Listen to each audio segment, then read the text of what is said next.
Hey,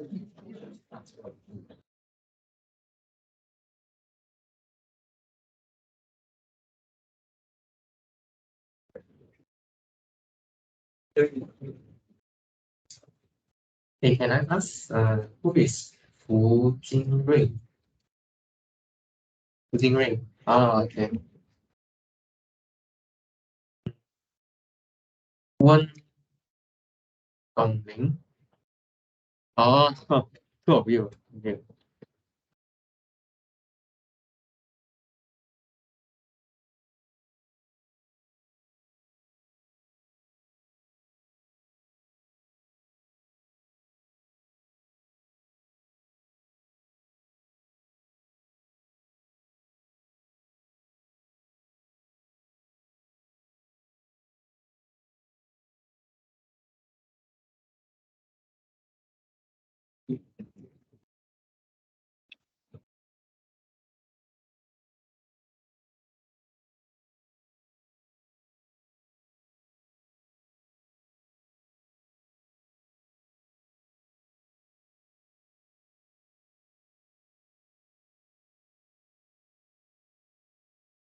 How about Zhang Yiyang? Is Zhang Yiyang? Yeah, Zhang Yiyang. No, Zhang Yiyang. Liu Wuyi. Liu Wuyi. Not here. Liu Wuyi.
Okay, 4 o'clock.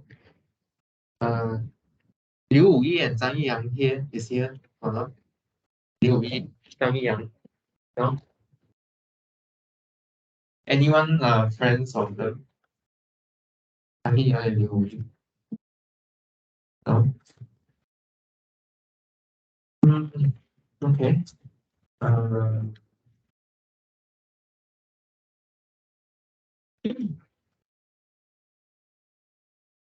I wonder how many of you are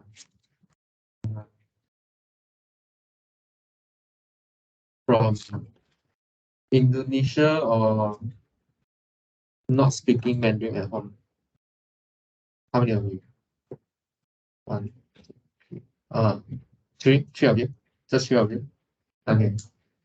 I apologize because sometimes I use Chinese because they don't understand. But whenever I use Chinese in the class, I will translate into English. Okay. If I speak Mandarin publicly here, I will translate into English at the same time.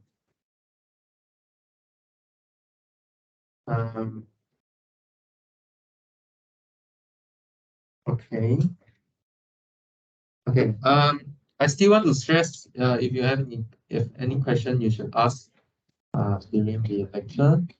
If you don't know, if you are shy or you can't organize your question well, I provide an option is you can send me through Teams or email 5 minutes before the lecture starts, and then we can discuss together.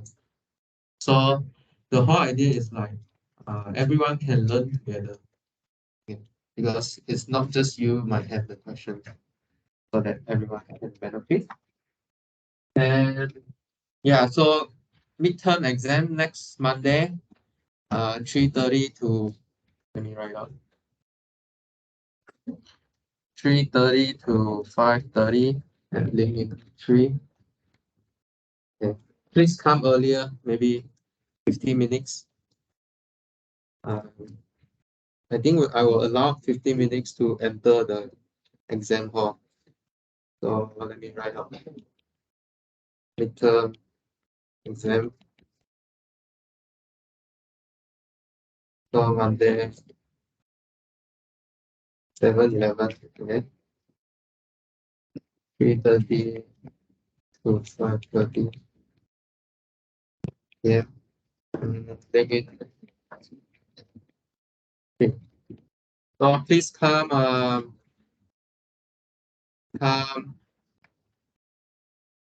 come at come at least 3:15. Okay. So come at least 3:15, then I will allow entrance, and then we'll see.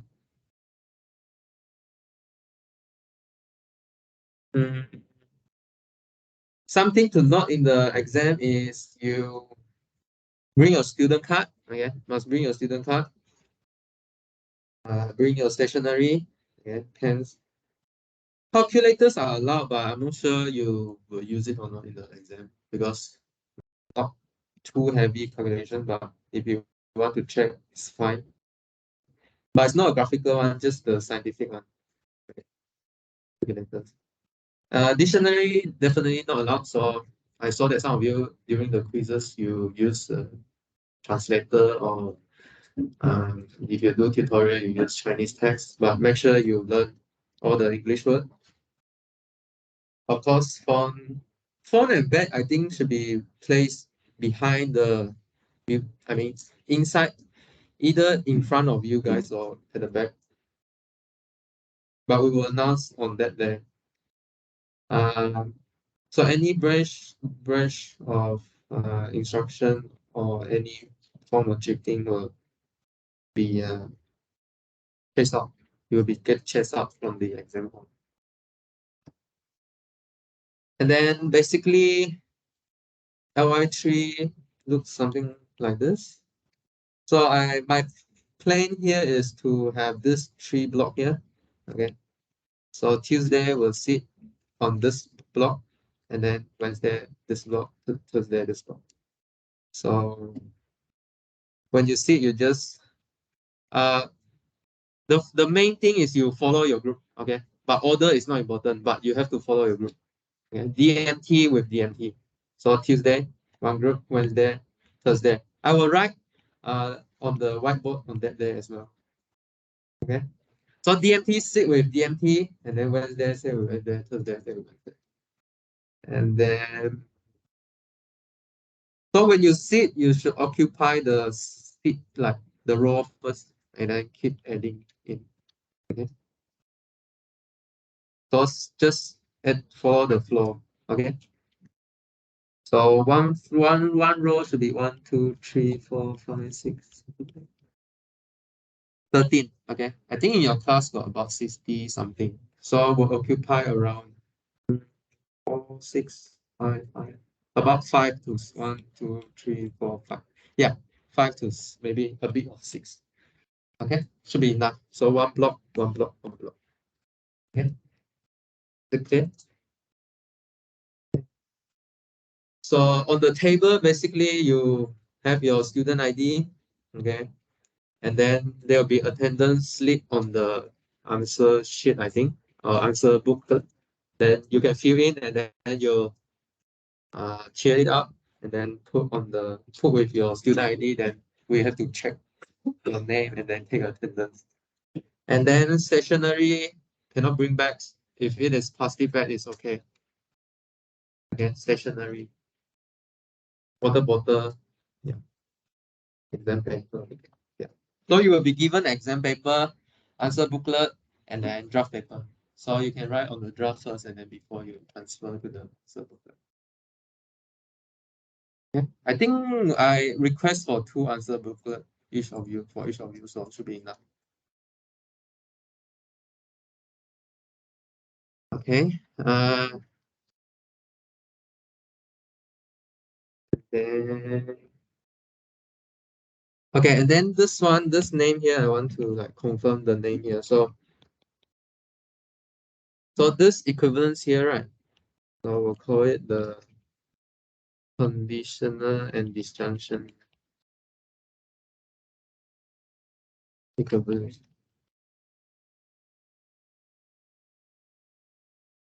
Okay. And then so we have come across the step. These are like two easy make uh, make mistake. So we have come across set theory, right? Okay. And also we have come across the propositional logic. Okay. So maybe the cap and this head looks a bit similar, but remember that this is a intersection,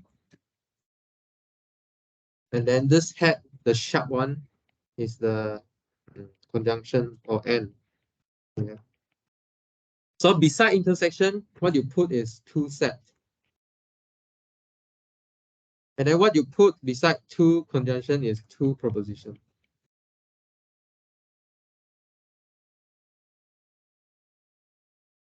So don't write something like S and T. Okay, there's no such thing like this. And also don't write P intersect Q. How to take intersection between propositions. Okay. So these are like easy make mistake. So please avoid this kind of mistake. Okay. Have any question or not? Please ask question because question time is very precious because this the time is for you to communicate with me because something maybe I think is a bit trivial, but because from my viewpoint, but from your viewpoint, you'll see from different view, you might see differently. So you should use the question time to ask me and talk to me. And then also, it's good that for you to share the knowledge with each other because if you're trying to be selfish in this world, then the world will have no hope. Okay. So only when all of you work together, cooperate together, contribute your skill, then we can make a better world. Okay. Mm, I think I need to. Yeah, before I go into class, I still want to ask, where is Zhang Yiyang? Is Zhang Yiyang here? Not in this class. Zhang Yiyang. Huh? Zhang Yiyang. No. Liu Wuyi. Not in this class. Okay, maybe I need to check. Okay, another thing. Because next week is midterm, right? So after the midterm, I will cancel my office hour because just finished exam. So I try to move the office hour to this week. So if I put it on Thursday 2 to 6, can you guys make it if you want to find me? Do you have class during Thursday 2 to 6 or not? I think the Thursday group are good with the time. Not sure about your group. Your class Thursday 2 to 6. Thursday 2 to 6. Are you guys available? 4 to 6? Okay, then you can find me 2 to 4, right? If you want. Okay. So if that day, right, too many students come and find me, we will try to find a room, okay? But not sure yet. So if you want to find me, just come to my room, 448, A4 448. And if I go somewhere else, then I will put a notice outside my room. Then you can go to that room to find us. Okay. If not, then I will just stay in my room to answer the question. Thursday, 4 to 6. So let me put.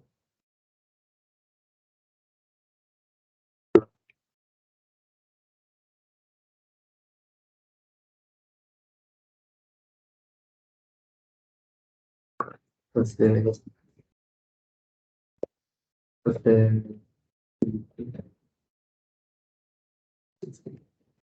So Thursday is 1, 2, 3, 1, 2, 3. Yeah. I think that's all. Me. Okay, today contents is also important because it will be in the exam as well. Okay.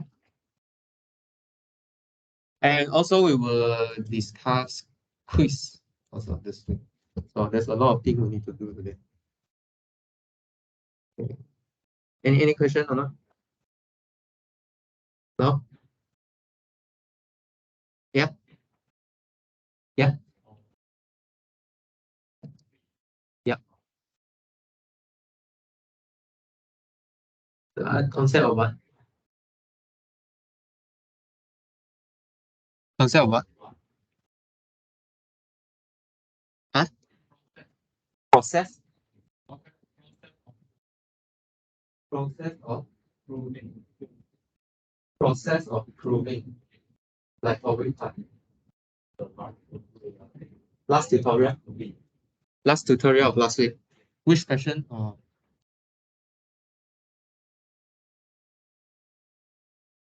4.3 4.3 dot last page. Oh, I think I get what do you mean. This question. Oh yeah. Which part you don't understand?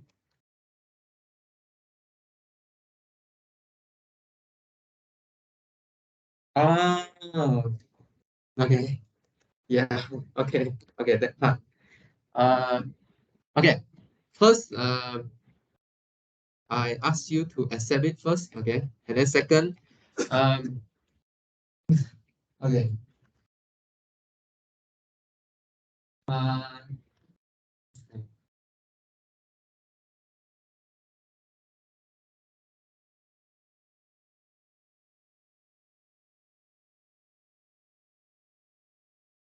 okay. So the idea here is you have two set, okay? You have two finite set. You have two finite set, okay? Do you know what a finite set is? So the element is like you can spell all of them out. Finite set. So okay, let me write now.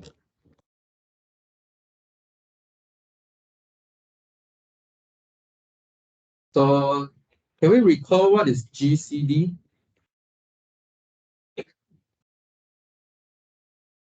Mhm. So GCD of A and B is the largest integer that divide both A and B. Okay. So you can list the divisor of A. So you can list all of them. Okay. Let's call them A1, A2, A3 up to AN. Okay. And then you also list the divisor of B. So B1, B2 up to maybe BN. Okay. Right. So are you okay up to here? Okay. So the assumption here is what? The set of common divisor of A and M and the set of common divisor of B and M coincide. Okay. So instead of look at just A and B, so you look at the common divisor between A and M and B and M. Okay. Similarly, you can list them out, right?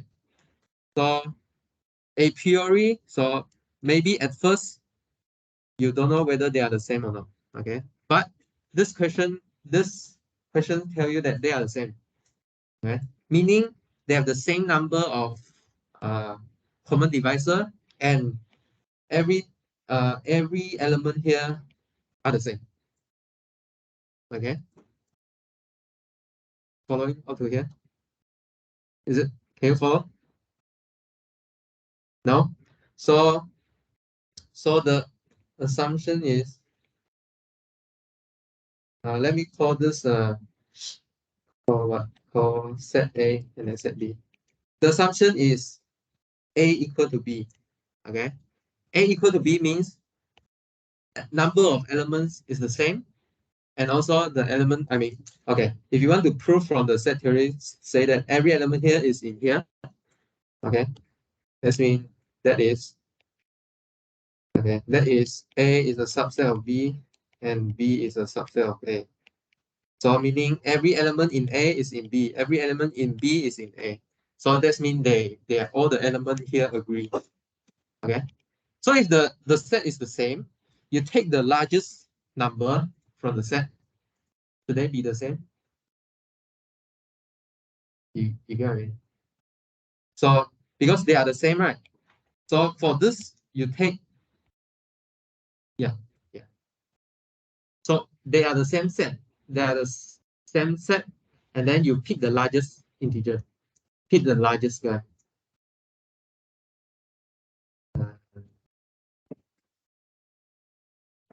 Let me think. Okay, so they are the same. Okay, so they are the same, and then you want to, okay. So okay, so you can, so from, you can pick the largest AI from I. Okay, so this is the largest. So this is the GCD of AM, and then you also can pick the largest BI. So GCD of BM from B, from the set B. Okay. So if I tell you that the set are the same, the largest, should the largest integer be the same? Right. Okay. Yeah. But if it is, yeah. Mm. Are you okay? You understand now? Okay. Yeah. Because yeah. Mm. Yeah.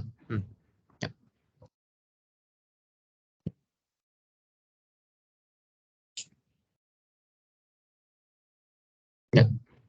So GCD is just picking out the largest integer from the set. Okay.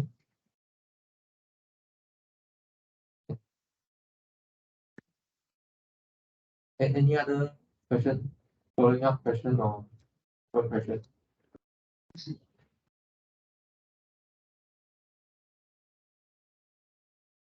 Any following up question or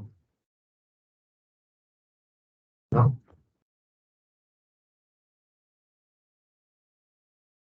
Okay, if not, we will start today's lecture. So last week we said that we want to talk about cryptography, right? Okay. So before talking about cryptography, we will talk about congruence, continue the congruence. So this week we'll be solving the congruence. Last week we mentioned about what I realized that the concept is quite new for you guys, so maybe I'll recall a bit. So when we say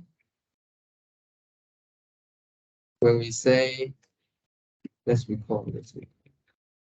So when we say A is congruent to B mod M, okay, there's three number here, A and B, and then need to say mod some number, mod M. If and only if A minus B, if and only if okay, let me write it here. M divide A minus B. Okay. So for example, remember the clock number thing again. So 13 is congruent to 1 mod 12. Okay. Because 12 will divide 13 minus 1. Okay. Okay. So, I mean, I just recall the definition here. Okay. There's nothing new here. I just recall the definition. So whenever I put this triple line here, the congruence, you should take the difference and then divide it. But a more maybe practical, or what we always did is we will check that actually this is the next theorem we proved last time.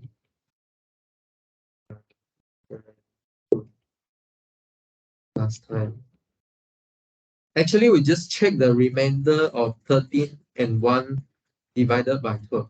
Okay, because 13 mod 12 is 1, and 1 mod 12 is 1. So 13 is congruent to 1 mod. Okay. So remember how we get the remainder from? So you perform the division algorithm. Okay, this is plus 1, and 1 is equal to 0 times 12 plus 1. Okay. So this is the remainder, how you get the remainder. Okay. Okay. This is just recalling the congruence.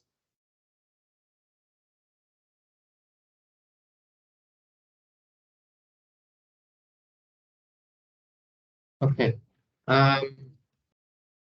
So let me think. How should we start? Okay. I think you let me write. So,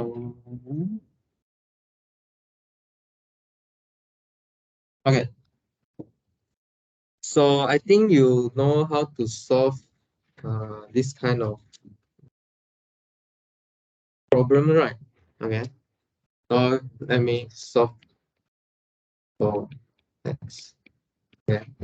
So you just move the number around. Okay. So x have to be out of the 3. Okay. But now we want to solve it in a congruence world. So for example, this one is in the integer. So this is in integer. Okay. So in Z, the congruence world. Okay. So for example, we want to solve for 3x plus 5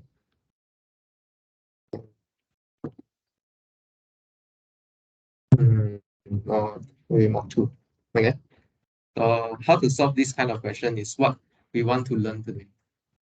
And also we want to solve simultaneous equation as well. So in here, maybe you will solve something like this. Okay. Yeah. So this is just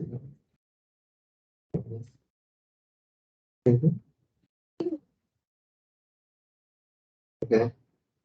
So similarly, in the world of Z mod M, we might solve something like, let me write simple a bit.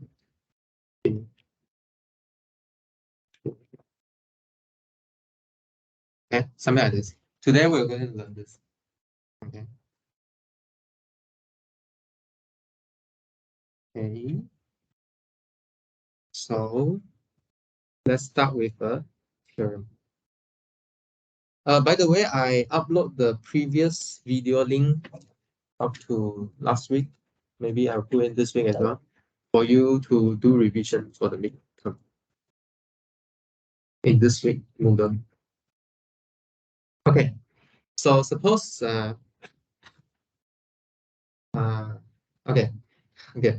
This theorem, I'm going to find the inverse of multiplicative inverse. Okay, let me write down. So I want to find the existence of multiplicative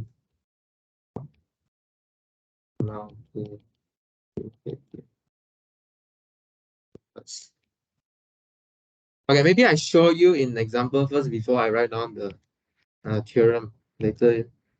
Okay, so for example, let's try to mm, find the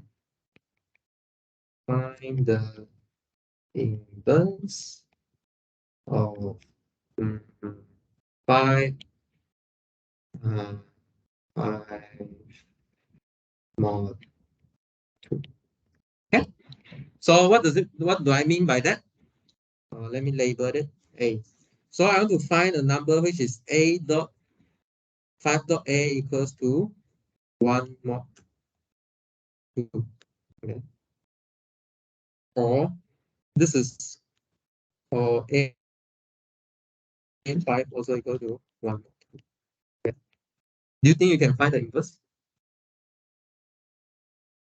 What do you think you can take for A?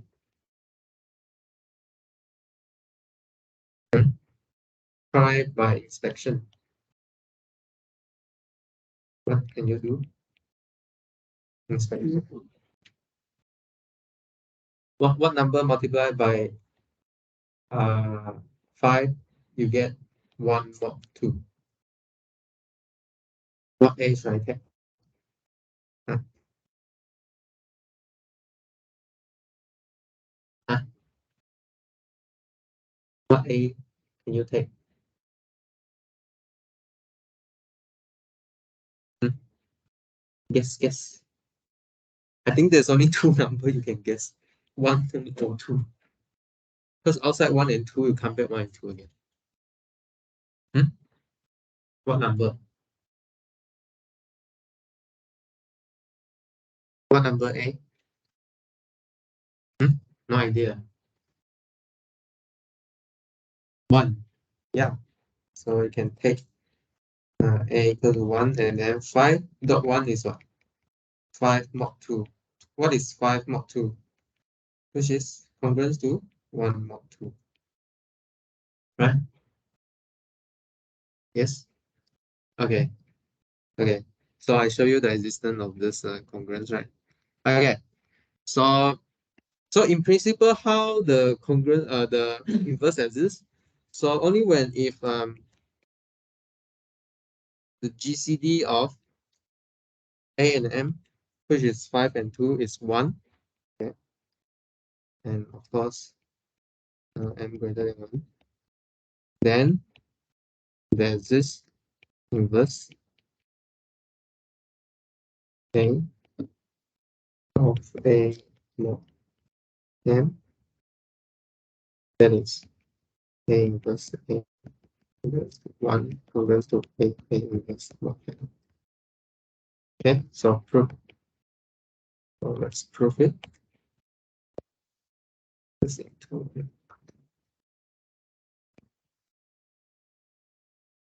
Okay. So notice that in this case we have GCD of 5 and 2 is 1. So we can find the inverse. Okay. So how can we start from the inverse? Start from the GCD and then prove the inverse. Okay. So remember from last time we learned the Euclidean algorithm and also the extended Euclidean algorithm. I hope you do the tutorial question. Right? It's very important for exam. So by the extended Euclidean algorithm, okay, we can express the GCD as a linear combination of A and M. Okay. What is linear combination? Is the sum of the multiple of A and M. Okay, right? Okay.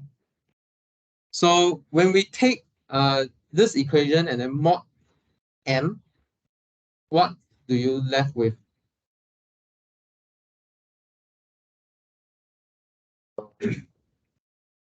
M. Okay. We get 1 is congruent to XA plus PM mod M.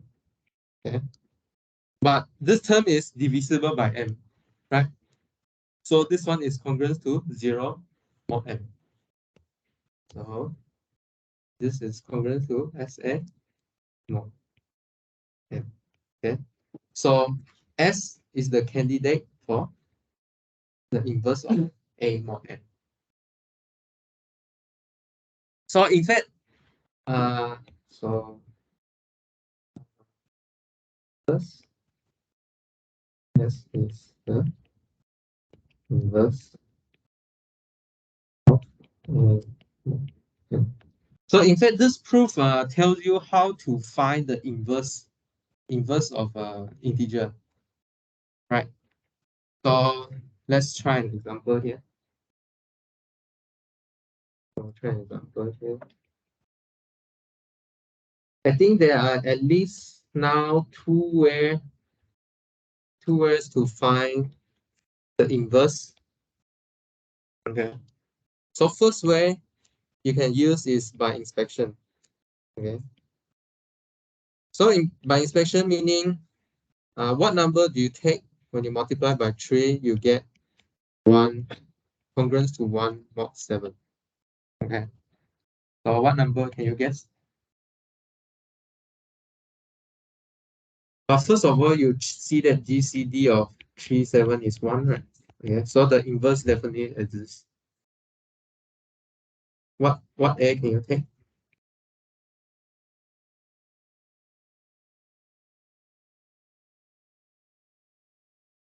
Hmm? I think there are only like 7 number you can try here. So you just try one by one.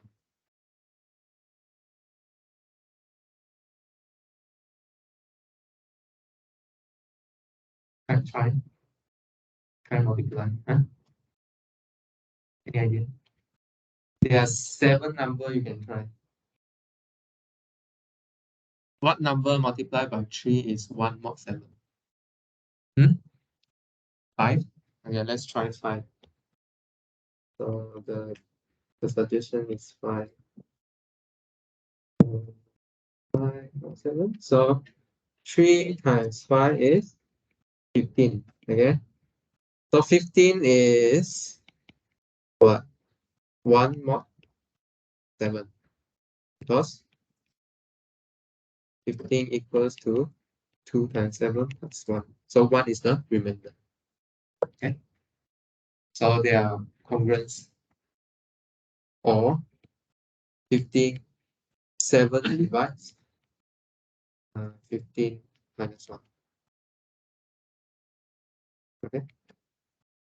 Okay. Both way you can check. Uh, what else? Okay.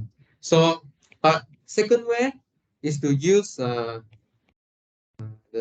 extended Euclidean algorithm.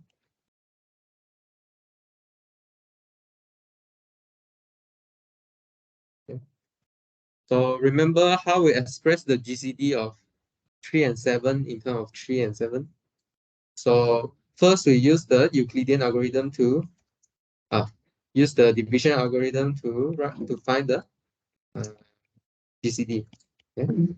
So 7 equals to 2 times 3 plus 1, and then 3 equals to 3 times 1 plus 0. I hope you do the tutorial question. Okay. So if I want to write 1 in terms of 7 and 3 is just take this and then find 1 is equal to 7 minus 2 times 3. Okay. And then you take this equation and then mod 7, okay, in this question here, you get 2 minus 3. Okay, because 7 mod 7 is 0. So what is minus 2 in 7? What is minus 2 in 7? Minus 2 means what? So let me write here. So what is minus 2? Minus 2 means there's a number that add to 2, you get 0 mod 7. So minus 2 is? But what is the number that you add to 2 and then you get 0 mod 7.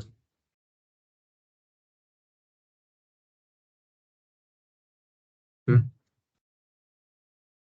2 plus what?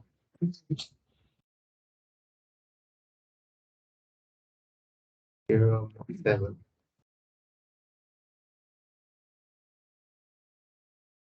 Hmm? 2 plus what number is 0 mod 7?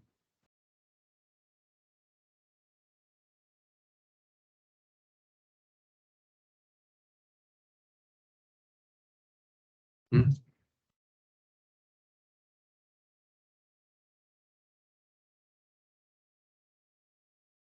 What was the B? Yeah? What's B? Huh? What's B? B equals to what? Hmm? What's B? What's the number you add to 2? 8, yeah? 5. Yeah. So it's 5 mod 7. Okay. So it's 5 times 3. So the inverse is 5. Okay. So from both cases, we see that the inverse is 5. Inverse.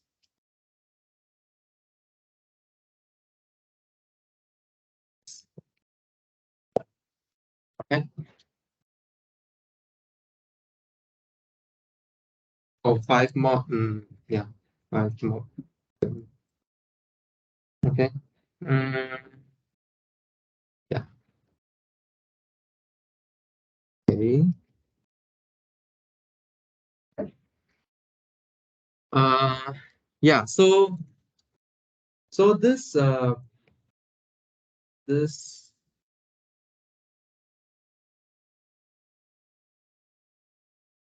this theorem will help to solve this one how to say, one variable congruence, okay, or one equation. Okay. For example, we want to solve what are the solution of the linear congruence. Okay. So just solve one, just solving one linear congruence. Okay. Okay. So how do you solve this? So you start with 3x equals to 4 mod 7, right? You have to find x equal to sum mod 7, right? So how to move 3 across? Okay. First, you see that since the GCD of 3 and 7 is 1, okay, then the inverse of 3 mod 7 exists. Okay. So you can find one number that multiply to 3x to get 1. Okay. So just now, I think we just did, is it 3 mod? Yeah. So we just found that the inverse is 5. So we can take 5 times both sides. 5 times both sides. And then you get that this is 15x congruence to 20 mod 7. Okay. So because when you multiply, you can solve the congruence term by term, okay, in the products. Okay, we proved it last time. So this will get 1 times x, and then this side will get 17 times 2, 14. So 20 minus 14, you get 6. So 6 mod 7. Okay. So the answer is all the number which is congruent to 6 mod 7, you get 3x congruent to 4 mod 7. Okay. For example, okay, if you want, you can check the answer. Okay. So double check the answer, right? Double check. So what are the numbers that are mod 6 congruent to 6 mod 7? For example, 6 or 20. Is it 20?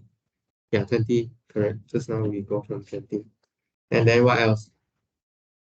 Yeah. 27. right?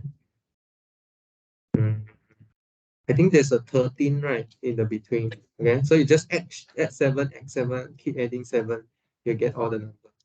So if you want to check, for example, you check. So you want to ask whether 3 times 6 is equal to 4 mod 7 or not. Right? So 3 times 6 is 18. Okay. 18 is 4 mod 7 or not? Yes, right, because 18 minus 4 is 14. For example, uh, take the second one, about 3 times 13. Okay, 3 times 13 is it 4 mod 7? So 3 times 13 is 39. So is 39 4 mod 7? Congruent to 4 mod 7. So 39 minus 4 is 35. So 35 is divisible by 7. Okay. So finding the inverse can help you to solve one linear congruence. Okay. Then the next one is the Chinese remainder theorem. Okay. So why is it called a Chinese remainder theorem?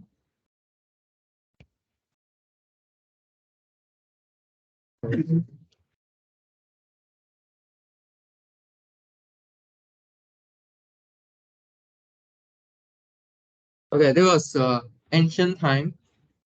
There's ancient Chinese general. Okay, called the Sun Tzu. Yeah, Sun Tzu. Seriously, I'm not joking. Sun Tzu. Okay. Yeah, the guy that wrote I think, yeah, the Art of War. Okay.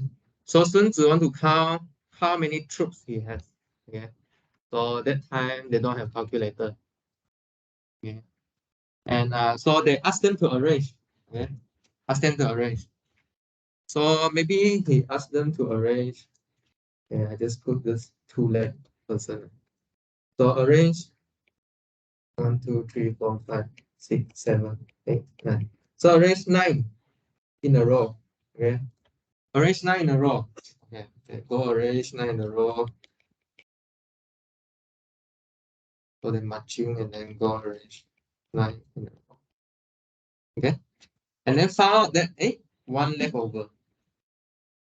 Okay. And then he do a second step. Okay, he do a second step.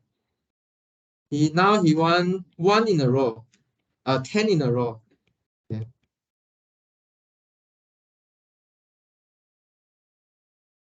Okay. 10 in a row. And then see how many left. Okay.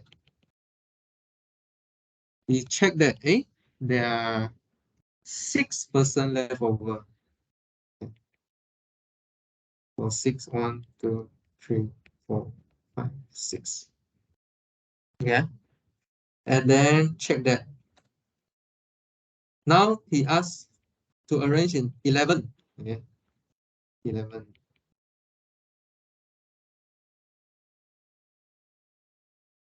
And then found out that there's 1 left over. Okay. And then only from these 3 equations here, he can calculate how many troops he has. So maybe you can try to compute this after we learn the Chinese remainder theorem. So the answer is around 15,000 to 2,000. Okay. After we learn the Chinese remainder theorem, maybe we'll also know how to. Okay. So the question here can translate to 3 linear congruence. So one is x mod 1, x is congruent to 1 mod 9. And then x is congruent to 1, 2, 3, 4, 6, 6 mod. I want 6 or I want 5. Let me see. 1, 2, 3, 4, 5. I think I want 5. 5 mod 10. And then x is congruent to 1 mod 11. Okay? Okay. So what's the Chinese remainder theorem about? So let M1 up to Mn be pairwise relatively prime. Yeah. Last time we talked about relatively prime and also pairwise relatively prime. So you take any two of them and then you found out that the GCD is 1. So the relatively prime positive number integer greater than 1, greater than 1. Okay.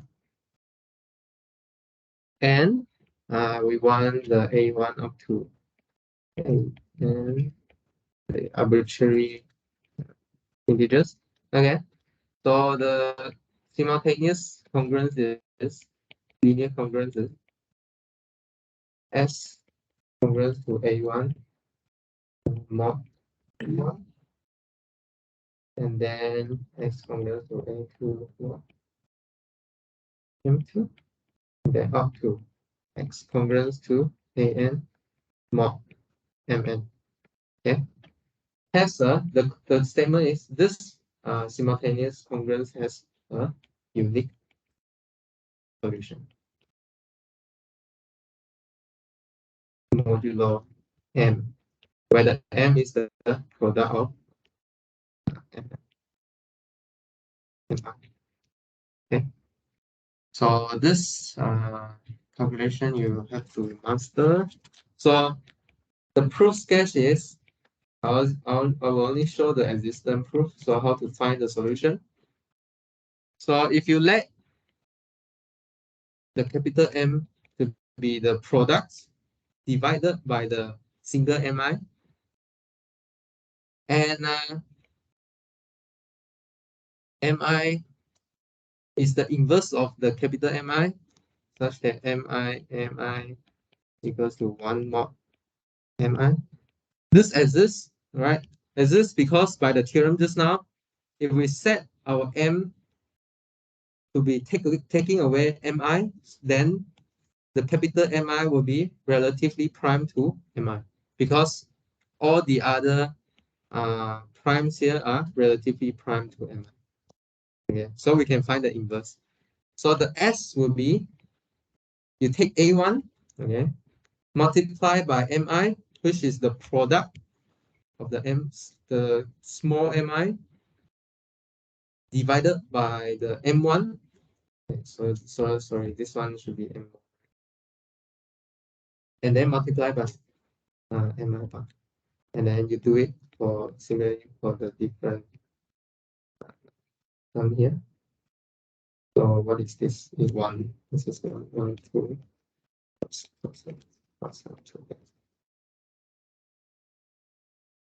Okay.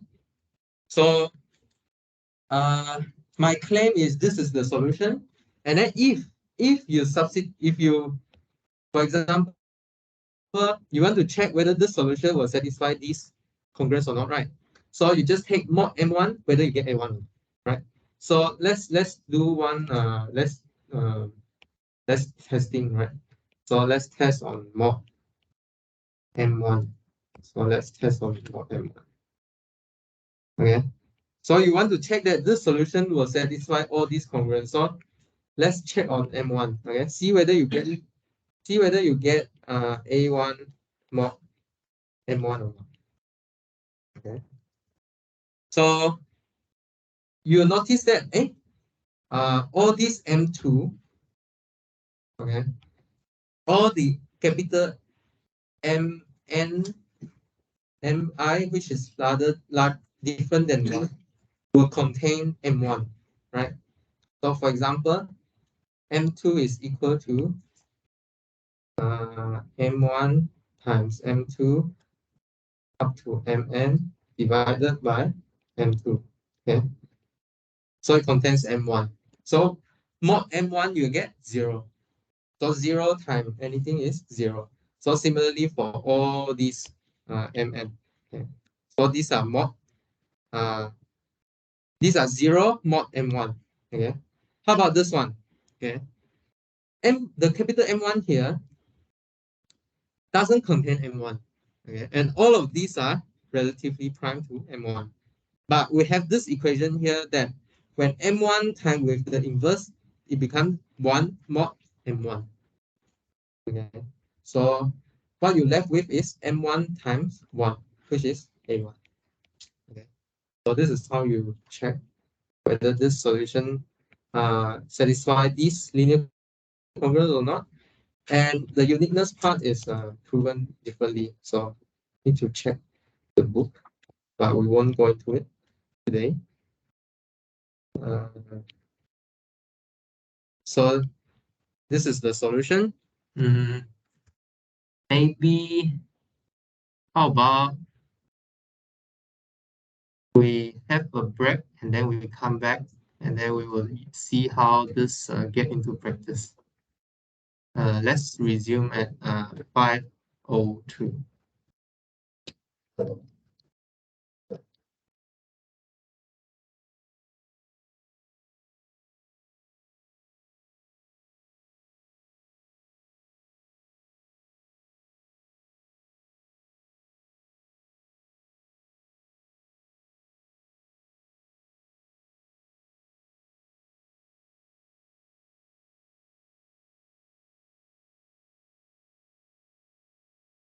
Yes. How this becomes 6 讲真的，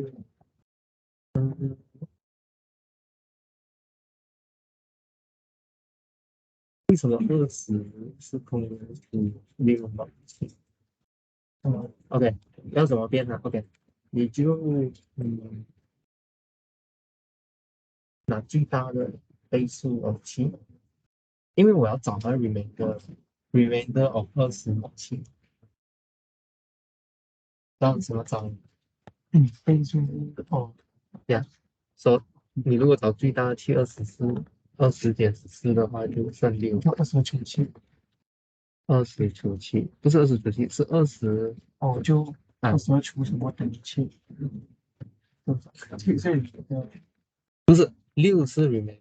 哦，对对对，这是22除什么等于就是6是0。什么？等一下，这个东西。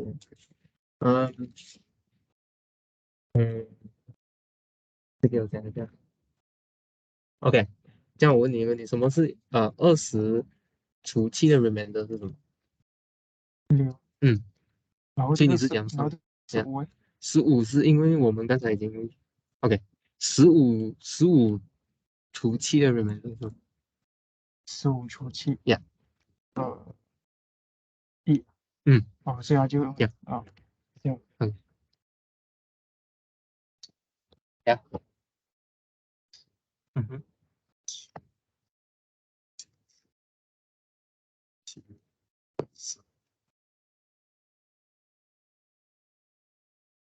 3除7除7，这个怎么会7？然后就拿3/7去给它给不等于数，给第二个方式又是整数，现在讲可以做整数，对照数，然后是不是整数，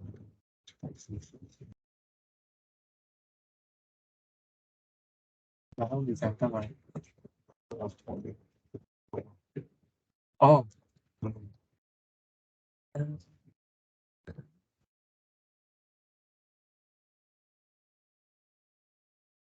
我找的是6号，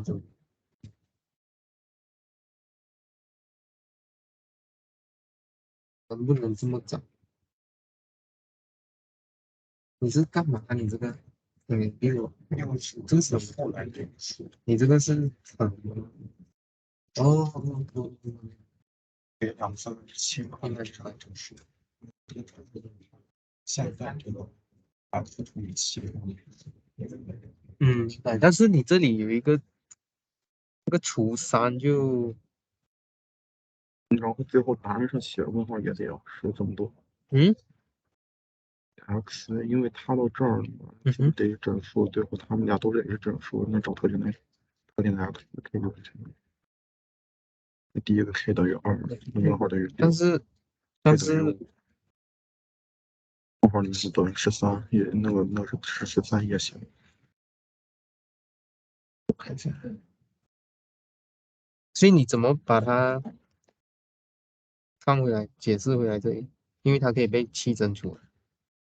因为它可以被七整除，那个就是那个 k 减2，比上3，它是个整数，就找它是整数就行了，那不是那个2啊5呀8呀都行，你只做一个就完了。应该可以吧？这个你做。可以。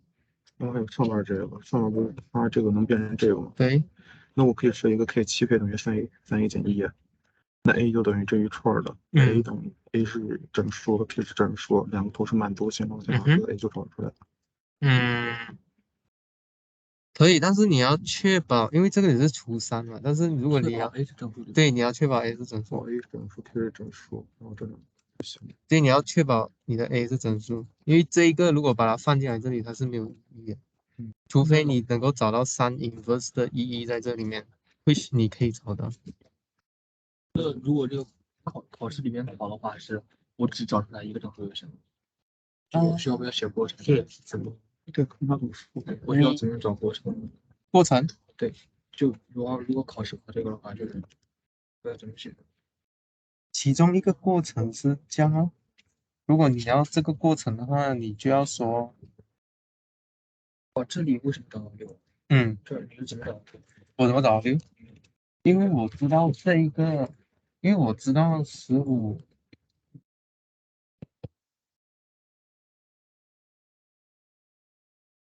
因为我知道15到7是1嘛。然后我就知道，OK，这样子，我放一个东西给你看。因为我上次 prove 一大堆，好像感觉很傻的东西。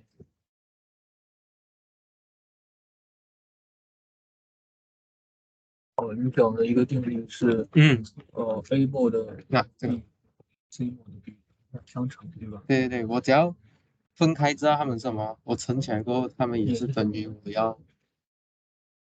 我要用对，我只要分别知道它们是什么，那它们乘起来的那个结果也是相等，可以明白？讲这个题目什么意思啊？哪一个？Inverse of 相反数。相反数。inverse 是什么意思 inverse 是相反。对，inverse 是这个意思，这个意思，这个意思。导数。对，什么叫导数？为什么是导数？就 a 分之一倒过来。哦，倒过来，倒数。那这一栏为什么一哪里冒出来的？一哪里冒出来的？一哪里冒出来的？一是我要的，我要找这个 a 符合这个条件。就导数的定义了，就是这样。那你对，这句话中文翻译怎么翻译？找5 mod 2的倒数，对。然后如果我要找的话，这样这个东西要符合这个条件，也要符合这个条件。这有什么区别？一个左一个右，有时候有区别，但是这时候没区别，因为你的那个乘法是可以教的。这个答案最后A 与 a 等于1，出的话对是都是一 mod 然后这个数。没错，这个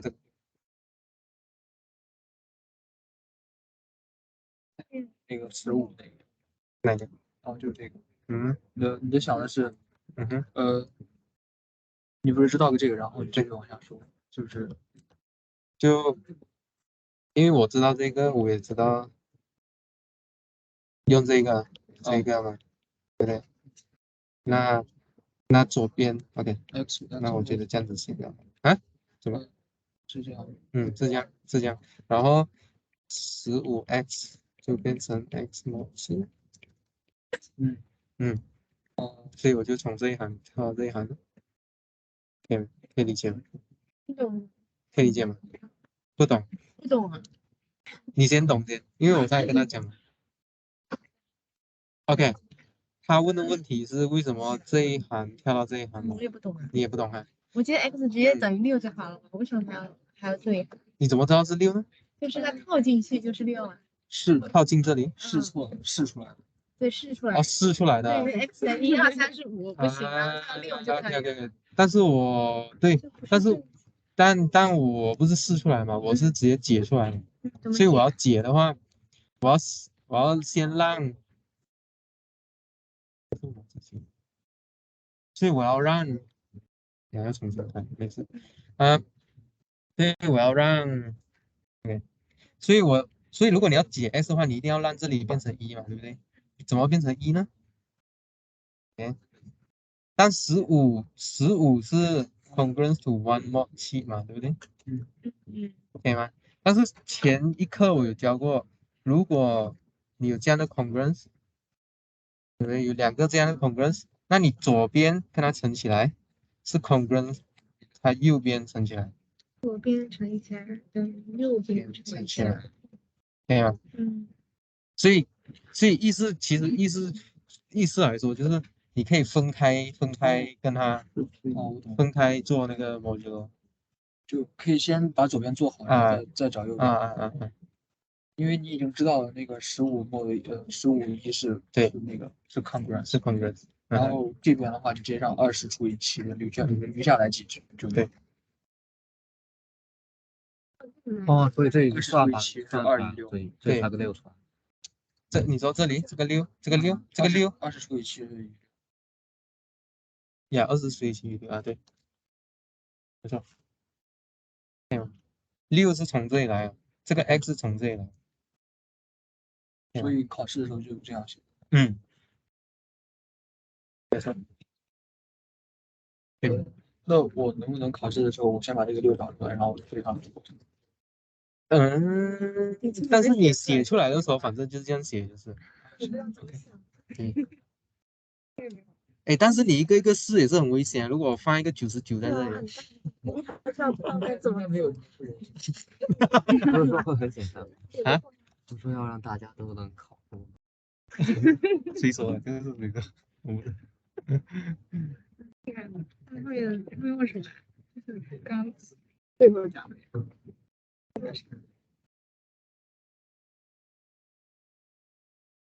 OK 吗？还有问题吗？有问题吗？这个没有太多。哪个？哦，这个哈，这个等一下我还会做那个做练习的时候可能会更理解。那我待会听一下。OK，哎，你是新到没有啊？你从第1个星期就在这里了？哦，没有，我还以为你刚来。OK，hello, testing. Okay, so let us see from example what's the Chinese remainder theorem. Okay. Hey, I realize you can't do a simple modular arithmetic, right? So a few people ask me like why these two are the same. Okay. So if you want to do modular arithmetic, you can do separately. So you can find the remainder of 15 first, and then x first, and then combine them. Okay. So we have proved that if you have two congruents, and then you can take the product of the right hand side and then take the product of the left hand side, and then they are congruent to each other. This means that if you want to compute 15x mod 7, you can find the remainder of 15 first after divide by 7 and then do the other. Okay. You can do it separately, even for sum. Okay. For summation, you also can do the same. Okay. For example, okay, I really want to show you this congruence thing first. Otherwise, I think you will get stuck for the whole the lecture or for future. For example, if I want to simplify this one mod 7, okay, 7 mod 7 is 0. So 0 times x plus 1 times 1.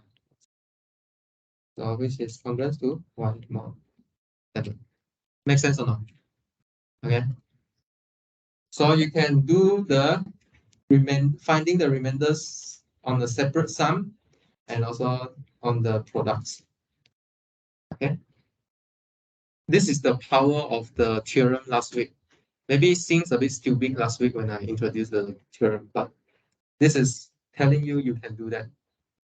Okay.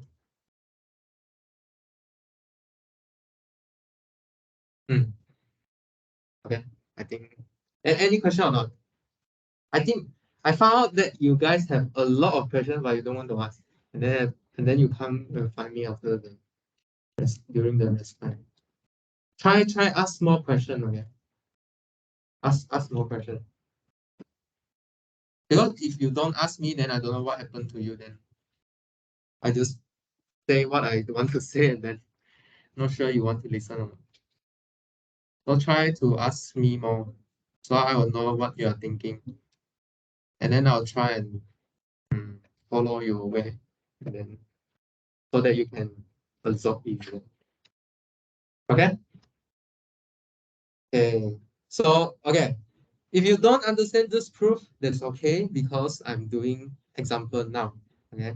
I'll show you in real example how you find this x here. Okay. This technique you must learn. Okay. Important for your exam. So from time to times now I will give you like tell you which part is important you have to learn because I think you have not much time to absorb all this. So some hard technical stuff you need to learn maybe by heart or also of course you need to know the concept. Okay, let's try this. Let's solve this congruence here. Okay, so first of all, if I ask you to solve this congruence, I think you need to use the Chinese remainder theorem. This has to be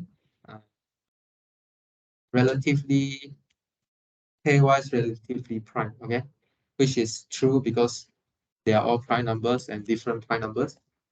So we will find what? We will find the solution. We will find the solution x mod 3.5.7, which is what? I don't know how to calculate that. Okay, it's not important. So now following the notation in the proof. Okay. So remember, we want the solution to be A1 times the M1 and then M1 bar, which is the inverse of M1, mod the small M1. Okay. So in this case, we have three terms here. Okay. So I will spell out what are these three terms. Okay. So we want to find M1 first, right? So M in our case is 3 times 5 times 7, which is 105, 105. So what is M1? M1 is the product divided by the small m1, okay, which is 5 times 7, which is 35. Okay. What is m2?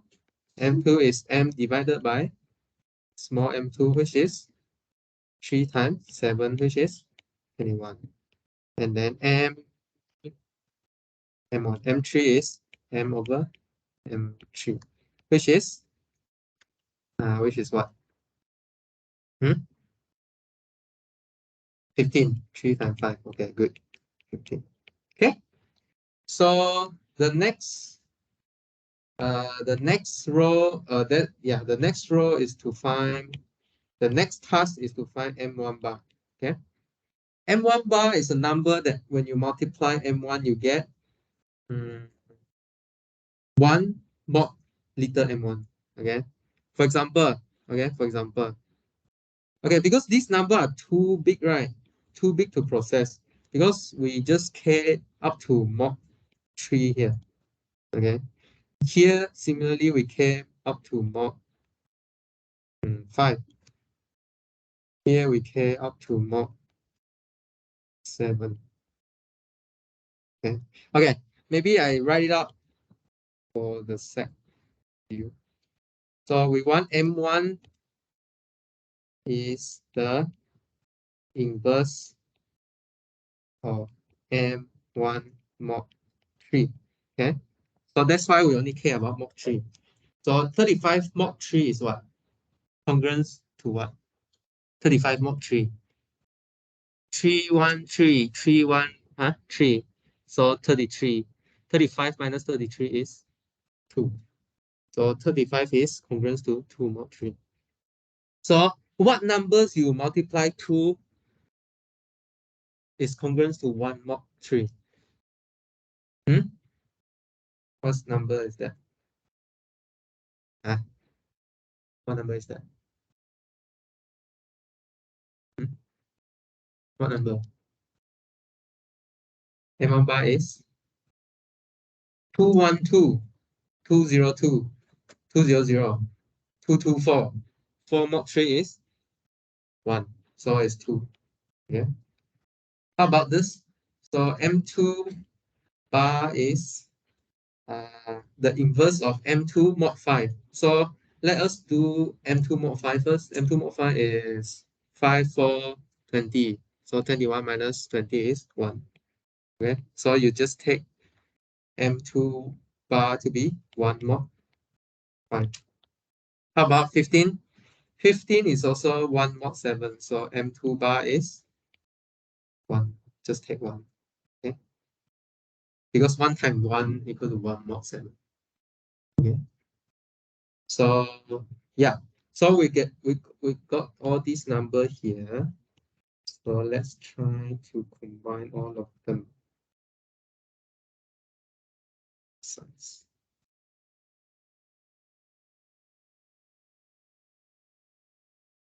Okay, so A1 is 2. Yeah. M1 is 35. M1 bar is 2 plus A2 is 3. Right. So should I label again A1, A2, A3? Okay. So A2 is 3, A2 is 2, M1 is 1, M1 bar is 1. Plus A3 is 2, M1 is 2, M3 bar is 1. Okay. Which you get what? 233. Okay. 233. But this one is mod 105, right? So 100. So wait, let me. So this is congruence to 23 mod 105. Okay. Okay. So depend, yeah. Okay. Yeah. So the answer is 23 mod 105. Okay. Okay. So there's another type of question is you're going the other way. So let's say I give you this congruence here. Okay. So how to find this number? So for example, okay, maybe this one is a bit obscure. Let me try this. So how to solve? The other question is ask you to solve one linear congruence. Okay. Right. Okay. Maybe one way you can do it is to find the inverse. Okay. Like just now, find the inverse of 17, and then you will find that x is equal to the inverse times 9, and then you can reduce it. Okay. One way you can do it is that, but here it's like 230 mod 276. So you want to find the inverse of 17. So there are 276 choice for you to try, right? So it's a bit hard, but you also can use Chinese remainder theorem. So this is equivalent to solving the 3 linear congruence. So since 237 is 3 times 4 times 33. Okay, so this is equivalent. This is equivalent to 17 times x congruent to 9 mod 3. Okay, and 17x to 9 mod 4 and 17x. Okay, because just now in the proof we said that this congruence here is a unique solution for this linear congruence. So if you found there's this solution must also solve this linear congruence. Okay, so to find the single linear congruence here is the same as you split out the m here. Okay, where for this you can translate to x0 mod 3 and then s equal to 1 mod 4, and then this one maybe you can simplify further because this one is mod 32. Okay. Okay. So one way to solve this is to use the.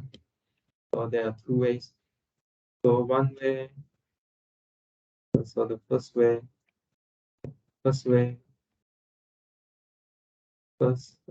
Use previous. Use method from previous example. Okay, so that means you found the inverse of the capital MI, and then you add them all up. Okay. The second is you really write down the definition of the mod. Okay, which is called the back substitution method, which is like one of your friend here did just now. He showed me the back substitution method. So what is back substitution method? So actually it's unravel the definition of this congruence here. Because since x is congruent to 0 mod 3, okay, meaning that x minus 0 is divisible by 3, right? Okay. So this means what? Okay, let me keep it here. Okay, keep it here. Which means what? X is a multiple of 3. Okay, make sense? Is everyone following? Please stop me if I'm too fast. Otherwise, I'll keep going. I stop again. Let me redo. Yeah, please stop me if I'm going too fast, okay? If you don't say anything, I don't know what's your status now. If you jam somewhere, you should like ask me a question like stop me. Even a stupid question also can. Okay. Otherwise, I'll keep going. Okay, this one means this. Okay, good. And then what's the next? Okay, so we have solved the first congruence, right?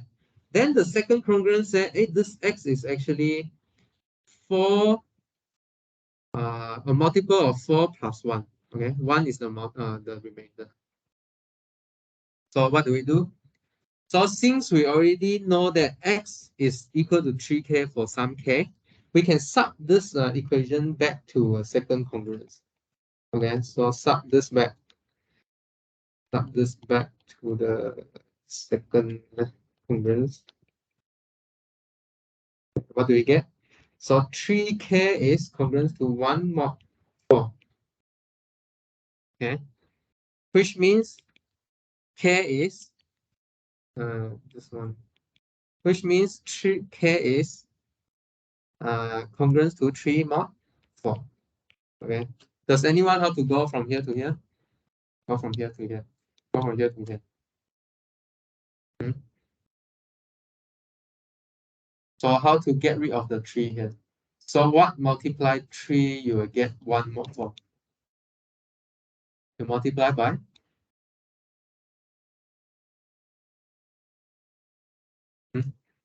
What number multiply 3, you get 1 more for? How to remove this 3 here? Oh, maybe I write it out. So 3 times 3k equals to 3.1. Okay. Because 9k equals to 3. So 9 is what mod for? Huh? 9 divided by 4, what's the remainder? Okay. Are you lazy answer or you don't know? Huh? 4 divided by 4, what's the remainder? Need calculator, eh? What, what's 9 divided by 4? Leftover. Huh? 1, okay, so it's okay.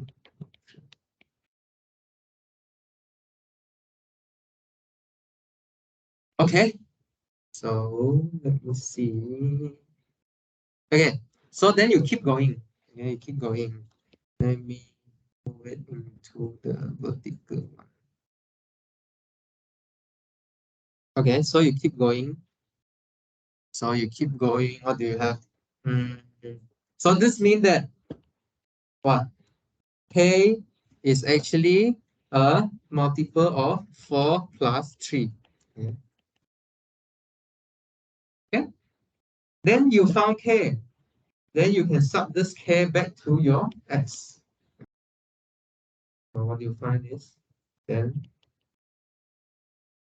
S equal to 3K, which means 3 times 4J plus 3. So it's 12J plus 9. Okay. Okay.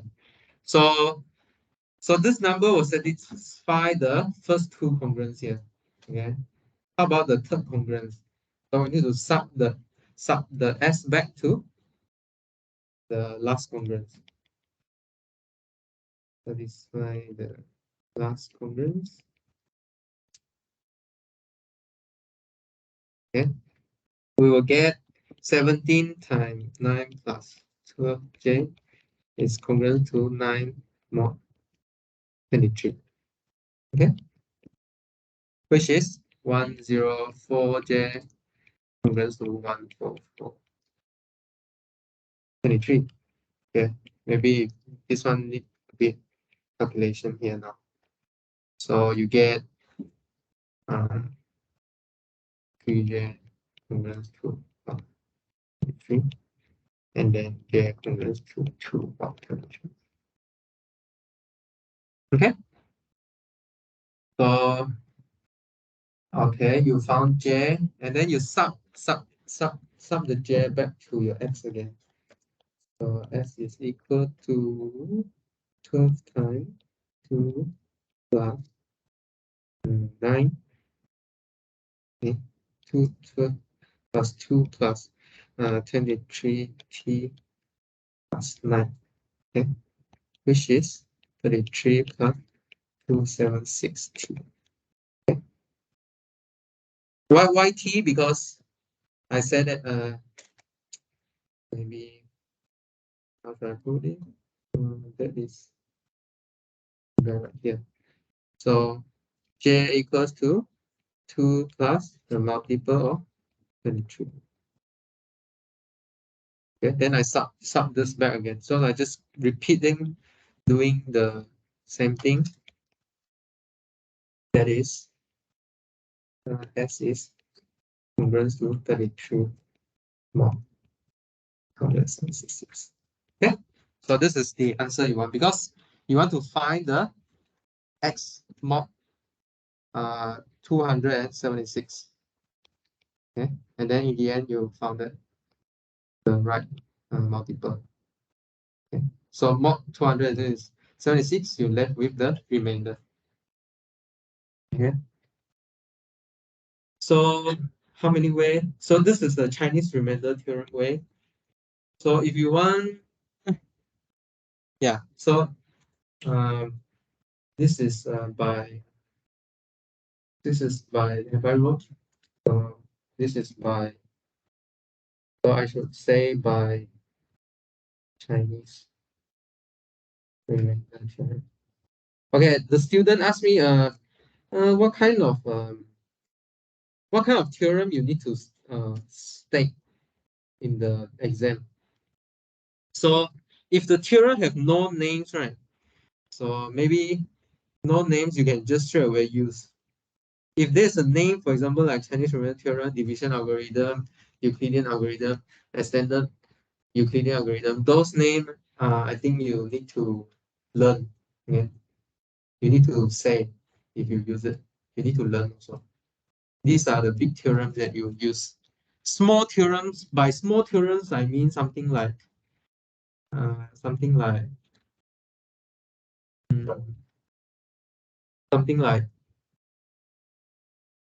really bad. Something like okay, yeah, maybe something like this. Okay. No name one, then you don't really need to know. I mean, you need to know the theorem statement, but there's no name for it, so you can't give a name. Or maybe sometimes you can say by a theorem proof in class or by a result proof in class. Also, like for example, this theorem has a name, then you should learn the name. Fundamental theorem of arithmetic. Okay, like this, you see, this corollary here, this theorem here, this kind of theorem, you don't need to, how to say,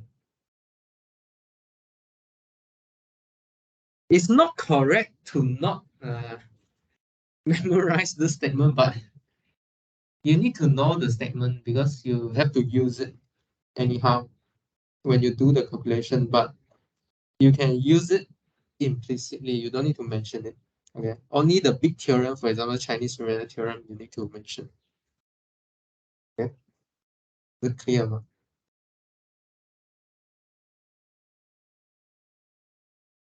Please give me feedback. Otherwise, I don't know what you guys think.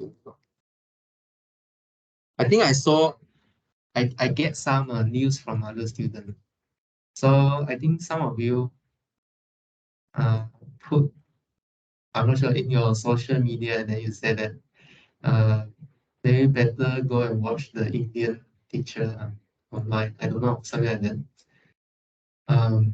So yeah, I mean during my time also I did get help from others online resources, but I try to give you more chance so that you can like ask me if you are unsure about the course content. Okay. What else? So okay, so this part here we use the Chinese remainder theorem, break one linear congruence into three linear congruences. Okay. Just now at the start of the class, I also tell you that if this 17 and 276 have GCD equals to 1, then you can find the inverse of 17. What if it happened that you found the inverse of 17? For example, let's say in this class, um, in this question here. So let's say you happen to know the inverse. Okay. So by inspection, maybe it's too lucky. So for example, if you put 65 words, so 65 times 71, 17 is mod 1 mod 276. Okay, so you get 585 on the other side. Okay, which is also 33 mod 276. Okay, but if you cannot by inspection, there's also another way. So we also use the by EE extended Euclidean algorithm. Okay, which means you write 1 equals to, because I have no time, so I just write out the last line. the linear combination between 276 and 17. Okay, you should use the division algorithm. Okay, and then what's the division algorithm? So you should use the division algorithm. For example, 266 equal to 16.17 plus 4, and then you keep going. Okay. Actually, not much. So actually, I just show you that plus 1. Okay, and then y equals to 2. Okay, and then you express 1 in terms of 17 and 4, and then this is the exercise from last week. I hope you have done it. Okay, and then you will found this 65 from this equation here. That's 65 here, right? After you take mod 206, this term here gone. Okay, this here term gone. So that means 17 times 65 is 1 mod 276. Okay, let me write out the clarity. 60. Okay. Okay. So cannot by inspection use this EES. Sometimes extended Euclidean algorithm also very long. So depend on which one is longer, then you can pick the shortest one. If the Chinese remainder theorem shortest, then you can use the Chinese remainder theorem to solve. Okay. The next one. Okay, the next one is called the Fermat's little theorem. So Fermat is also a mathematician. It's not a mathematician, but he's a judge. Okay. So his full time is doing judge. You know what's judge is? You know what's a judge? Anyone know who is a judge? Anyone know who is a judge?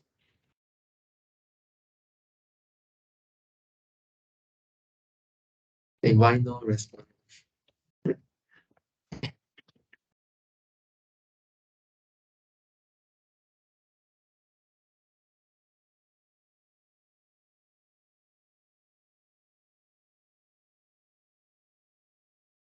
Yeah, so Fermat is a judge, but he do mathematics at his free time. So he proved quite a few theorems.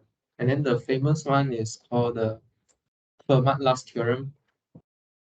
He didn't prove it. He said that he write at the book because he take a question book, okay, full of questions, and then he used to do during his free time. He said that this corner is too small for me to write down the proof. I need to go and water my flower. Yeah. So yeah. So it's the Fermat last theorem. Okay.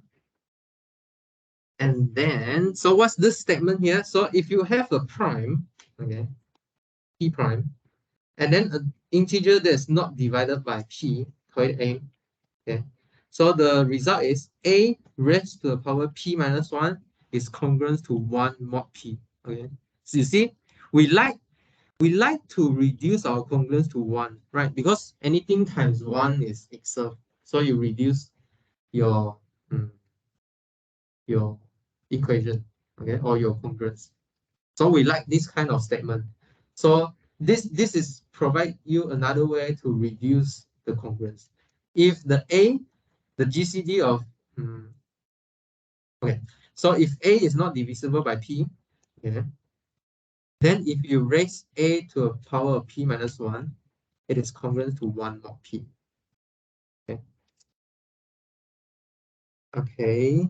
So for example, let's try an example. Okay.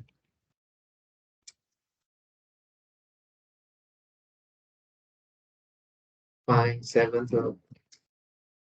Okay. So what will you do at first? If for me, maybe I'll just go and 7 times 7, 7, 7. Okay. I'll choose 222 times and then divide by 11. But it's too big, right? Too large. But since we know that 11 is a prime, then we can try and apply this Fermat's little theorem here.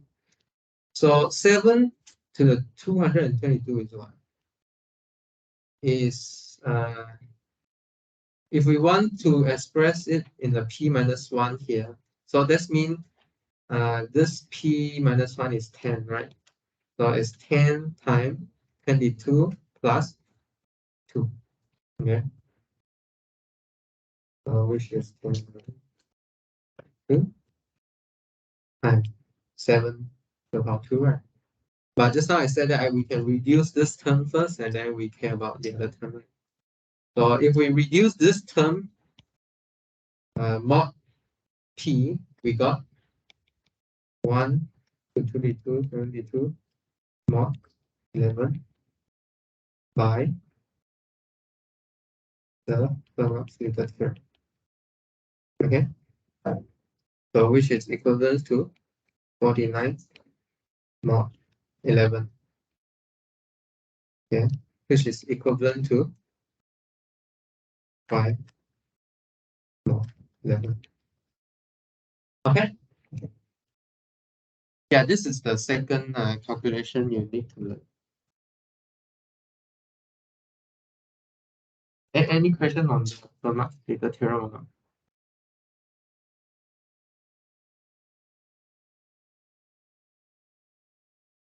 A raised to the power p minus 1 is congruent to 1 mod p.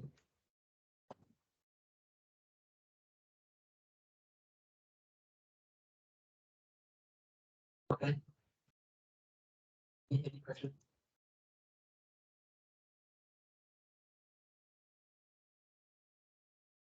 Any question?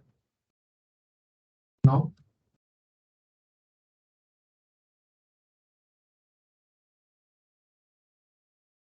One, two, three, 4, 5, 6, 7, 8, 9. Got 9 slides. Want to do cryptography? Yeah, no question? Okay, let's do cryptography then. Maybe I want to copy anymore. Let's start doing. So cryptography is the idea is you want to communicate a message, but you don't want to let the others know. So how do you encrypt your message?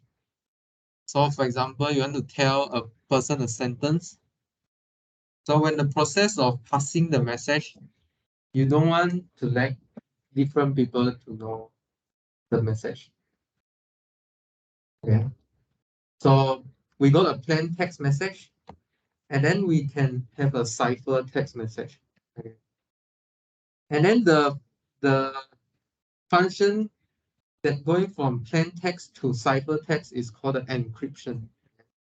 And then the person received the cipher text message, want to decode it, so we call it decryption function. Okay.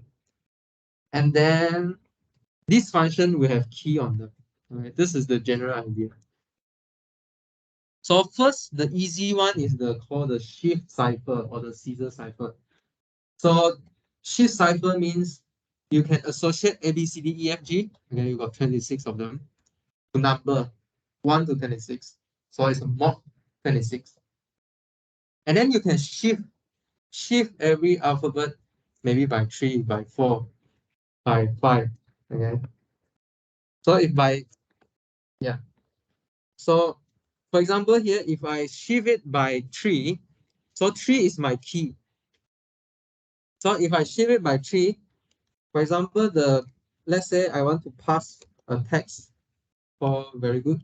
Okay. So I will turn it into the alphabet first. Okay. And then I add 3 to them. And then I take mod 26. And then I translate back to the alphabet again. Okay. So it comes out with this garbage word. So the second person who get it would need to know that I'm shifted by 3, and then I take this text and then I put it back into number minus 3 and then put text again, then I will know that the message is very good. Okay. So to know the key, so the key have to be known by both the person that's sending text and receiving the text. Okay. And then the next one is called the R5 shift cipher. So you just not just adding shift, you also multiply by another number A. But the number A here, we have a condition, which is GCD of A and the 26 is 1. Because you learned that when the GCD of A and 26 is 1, you can find the inverse. Okay. So to decrypt, you just multiply, you just shift it back by B first, and then you multiply by the inverse. Okay, so that you get back your original message. Okay, and then how about there's a third one called the block cipher. So block cipher is, instead of apply the same shift to everyone, you apply different shift on a block. Okay, if you know the key is a word, okay, the key will be the word, and then you'll be shifting a block of maybe 4 in this case, this example, and then you can encrypt your message into this text here.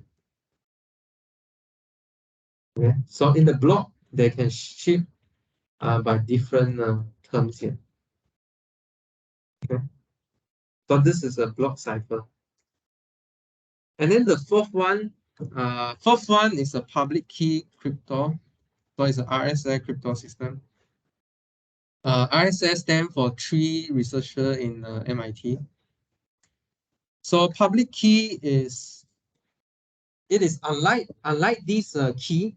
So if this key, right, so in the first three cipher, if you how to say, if people know about this key, everyone can decode your message. But for public key, everyone can know the key, but it's very hard to decipher. Okay, public key cryptography means everyone can know the key. Okay, so what's the key here? So the key here is two numbers, N and E. N is a product of prime. Okay, now they're interested in the big product of big primes. Okay, large digit. So if you want to decode it, you need to first split your N into two product of two primes. But it is hard to do when the prime is big enough. And then the second condition is the E you pick is the GCD of E and P, the product minus 1, P minus 1 times Q minus 1 is 1. Okay. Okay. So first, what you do in this crypto is you also associate your alphabet into integers. But in this case, 0, 1, 2, 3 will be replaced by 0, 0, 0, 1, 0, 2, 0, 3. So every number is a 2-digit integer. Okay. And then you will group your integer into blocks depend on your n. Okay. If your n is big enough, then we can group them into a larger block. Okay. So how you encrypt the number is you take your message, turn it into the integer, and then raise to the power of e. Okay, raise to the power of the second factor here. So for example, if you want to encrypt it, encrypt stop, okay, and then the key is 2, 5, 3, 7, and 13. So you take the block of 4 digit, okay, that is less than the number here, so 4 digit here. So you can take block of 4. Okay, so ST 1 block, OP 1 block, and then raise to 13. Okay, and then the cipher message you get is another bunch of number.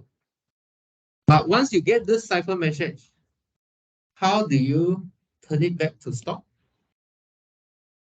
Okay, how do you decrypt the message? So since the GCD of E and the product of P minus 1 and Q minus 1 is 1, so you can find the inverse. Okay. You take the inverse and then you found that, okay, you can find the inverse. So what you can do is you take your message, the cipher message, okay, the cipher message, raised to the power of the inverse. And then the claim is you can decipher the message. Okay, it's because of the maths that we have discussed just now. Okay, because if you take, because of what we have discussed just now, which is by the Fermat's, you can apply the Fermat's little theorem. So if you take your message just now, your message raised to ME, right? Okay, now you raise further to the inverse of E. Okay, what you get is 1 plus the power of P minus 1 and Q minus 1 because the GCD of E and P minus 1 and Q minus 1 is 1. Okay, so of course this is a technical assumption, but if it is not, there's not this assumption here, the case can be solved too. But a little bit different. But anyway, but if we have this assumption here, we can apply the Fermat's little theorem, saying that if it is to the power P minus 1, that's why we have this P minus 1 and Q minus 1 coming out because of the Fermat's little theorem. We can reduce M to the power P minus 1 to 1 mod P, and also mod M to the power Q minus 1 to 1 mod Q. So this term here will be gone, become 1. Okay. So what we left with is the M. Okay. By the Chinese remainder theorem, we can solve the M back to M equals to mod PQ. Okay. So with the power of Fermat's little theorem and Chinese remainder, we have this crypto, RSA crypto. Okay. If you want, you can see the example here, but I don't think this example is enlightened because the number is very big. So I think they use computer or something to compute this inverse here. Okay, but that's the idea of the. I think most of the software now use public key crypto software or the cryptocurrency. Most of them still using this way. Okay. Because to know, because you see, to decrypt, you need to know the product before you can do it. Because you want to find the inverse of E. Okay. Because you want to find P inverse, P minus 1 times Q minus 1. But to find P minus 1 times Q minus 1, you need to find P and Q first. So the hard part is to find P and Q when P and Q is very large. Okay. Okay. Yeah. Why is it public? Because everyone can know about this key, but if you want to write N as a product of P and Q, it's hard when the product is really big, like maybe billions of digits. Okay. Any question now?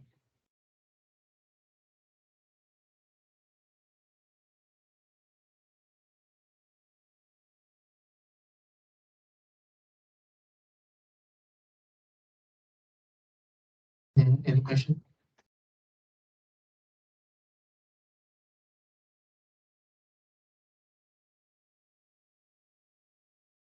And I forget to pass this.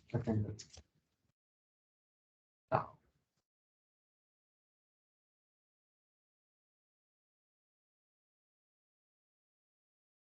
And any question now? If not, we take a break. Let's come back at 6:01. During the break, you can come group by group and collect your quiz paper.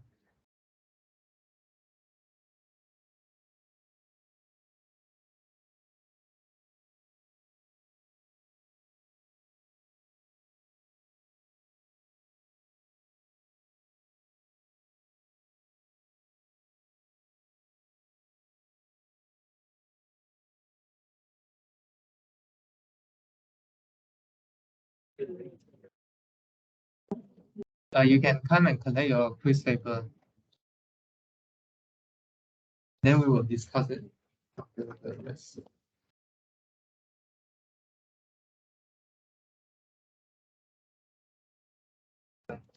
这个65找的，你刚刚直接写了个65。对，我说有一个方法就。这个方法，如果你直接能够猜到，你就可以猜到；不能猜的话，就用这个 extended Euclidean algorithm，就是那个 express GCD as a linear combination 啊，可以看见。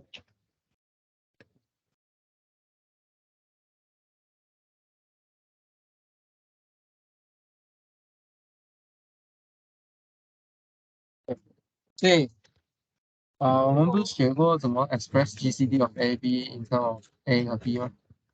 然后我们就可以用这个方式，你看276除17过后分4，然后你继续做嘛，然后我们就可以找到 GCD of 276和17。不用管这个9吗？不用管这个。不用，因为我们现在要找的是inverse of 19。哦，对，所以呀，所以对。然后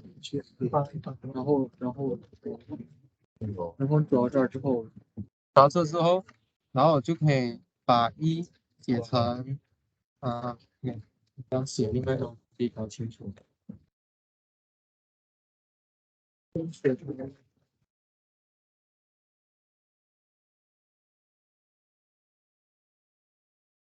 这是1嘛，对不对？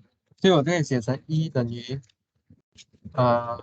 s 乘17加 t 乘276，这样我就可以用这个方式来找 s 和 t 哦。然后我找到 s 减4，然后出是这些 S 减4等于怎么找到？就是这个1，上个星期的那个 tutorial 有做吗？做了。没错。OK， 就是在最后的时候有做。所以你看这个可以表达成1等于17减4乘4，对不对？对。然后你再把这个 remainder 再算回去，拿到17减4乘276减4。对吧？对。OK，然后就这个。对。7减4乘，然后把这个放进去，然后把这个通道展开。对。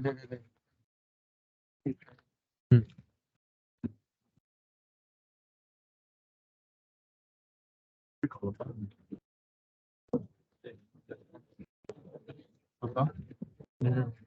这个。这个是要求什么？求 i。求 s 这个，求这个。这个表达的方式是 mod。对，是 mod。因为你要知道哦，你要符合这种 mod 的东西啊。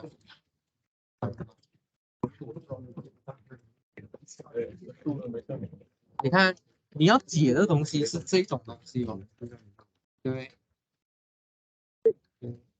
它其实是有好几个答案的，比如说，就可以等于很多。可以等很多词。就哪个？就一个还是？就是我感觉它可以有很多。对，感觉有很多，对，很多。哪里这里？这个哈，这个哈。但是这个是 mod 这个号数字哦，意思说223也可以接受。对。可以接受。所以我其实是2号最高，是这个整个。OK。当我们要写成一个真的数的时候啊，它是要看题目嘛，就是比如说题目说，应该怎么跟你说？是这种。不是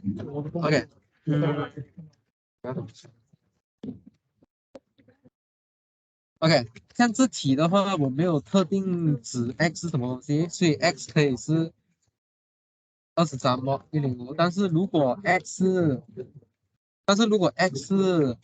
如果这个题目是说 x 是一个数的话，是什么之间的数的话，你就要，比如说 x 可能是如果他说 x 在200到250之间的话，那你就要选这个233咯。这样。算出来直接的，然后是算出来是这个啊，对，没有错，对，对，没有错。都是这个，是看的。写这个什么时候写这个？哦，这个 theorem 的意思是什么？它这个答案肯定是要 mod 掉这个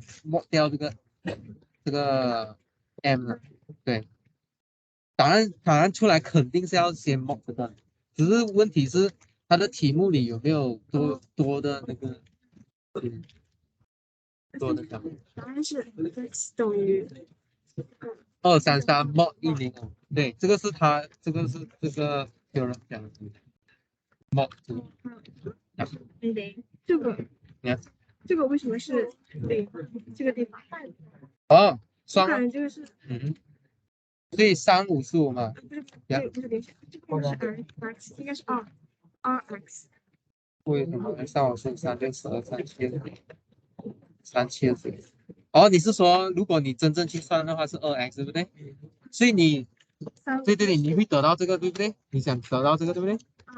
对，但是我还可以再从这里去到这里。啊，可以吗？这样呀，继续做。还有那个呀 inverse 是什么？就是那个 inverse 是什么？是前面讲那个啊，inverse 是那个 inverse 怎么算？从那个地方哪个？就是最开始那个就是这个呀，这个 inverse 是什么意思？inverse 就是一个他们叫倒数。我刚才听你同学说倒数就是那个数5哦，对，5的倒数没有吗？5的倒数，这个 a 就是这5的倒数。对，倒数 mod 2，因为5的倒数是1/5嘛，对呀。但是问题是在这个 mod 2的世界里呢，它是1，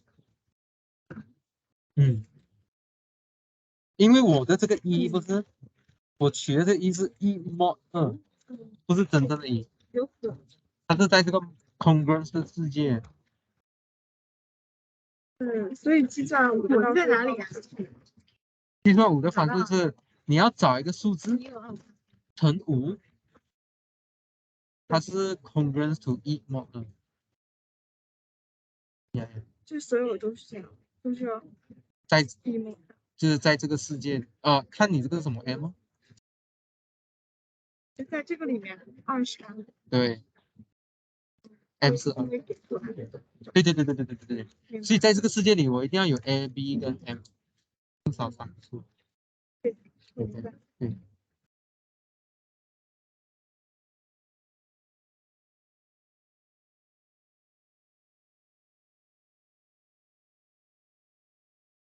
在一起。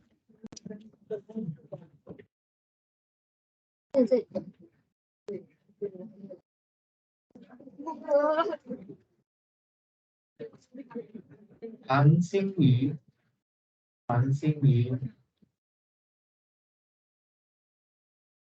洪浩，洪浩，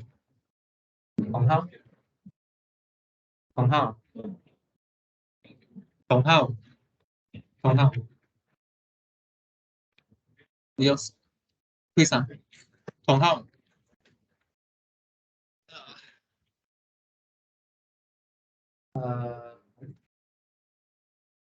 邱佳怡啊，邱佳怡。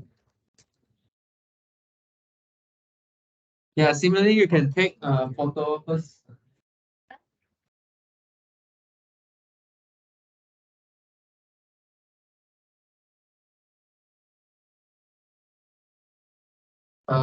Yeah, I think this quiz is maybe a bit hard because you need to recall the definitions and then a bit technical. So, please listen carefully to my marking criteria, and maybe you can get some more marks because I think that I can give more marks if you write this point. Okay, so listen carefully. If you can get more marks, if you can get more marks, you should come and find me.